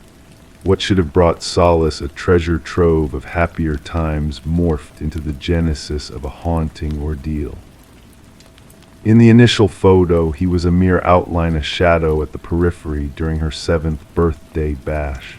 The dark figure lingered near the glass door, features obscured, observing.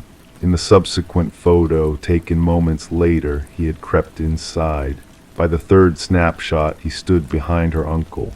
None in the pictures seemed cognizant of his existence.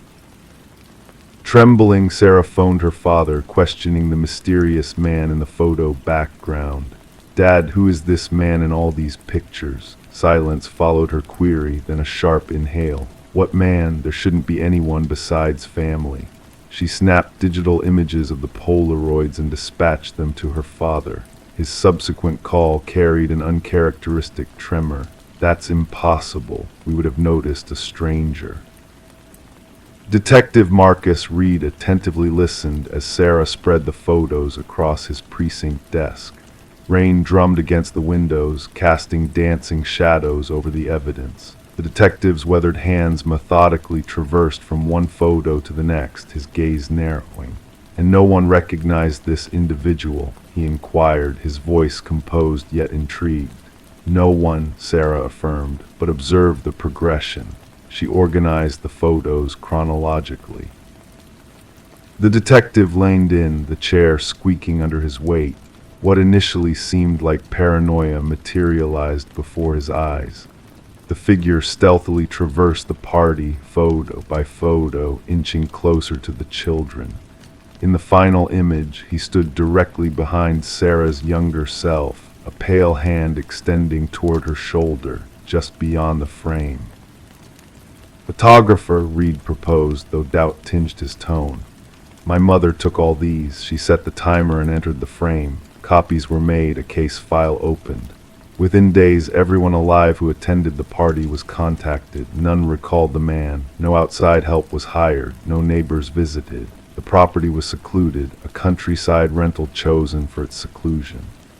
Facial recognition software proved futile, the figure strategically obscured in every shot, as if aware of the camera's gaze. Yet his posture exuded practice, intention. The inquiry may have stalled had Sarah not unearthed more photos in other family albums. Diverse gatherings, different years, same figure always in the backdrop, perpetually unnoticed in the moment. A tech specialist enhanced the images, unveiling hidden details, a wrist scar, a distinct ring, a partial reflection in a window revealing facial features previously shrouded in shadow. A breakthrough emerged from dental records. The teeth visible in an enhanced image matched those of Robert Keller, a vanished maintenance worker linked to 3 child abductions in the region, cases long gone cold. Cases coinciding with the gatherings depicted in the photos. Records indicated Keller had been employed by the company that serviced the vacation property hosting Sarah's birthday. He held master keys to numerous rental properties in the vicinity. Locations where families congregated, sites where children later disappeared.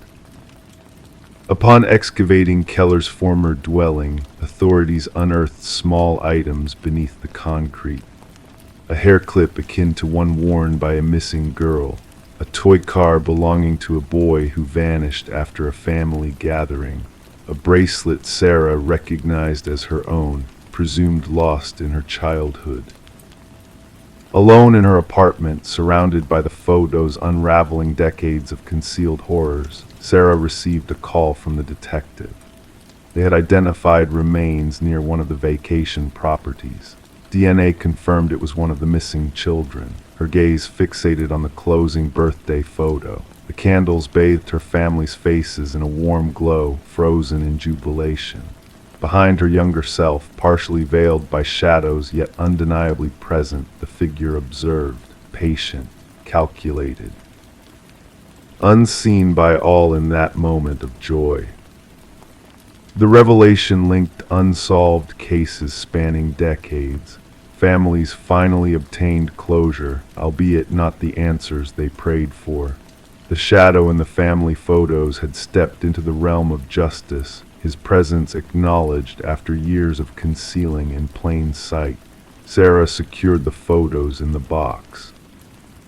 They were now evidence, illustrating that the most perilous threats sometimes linger in unseen figures captured on film phantoms moving through festivities undetected, leaving but a faint trace of their passage through frozen instants of time.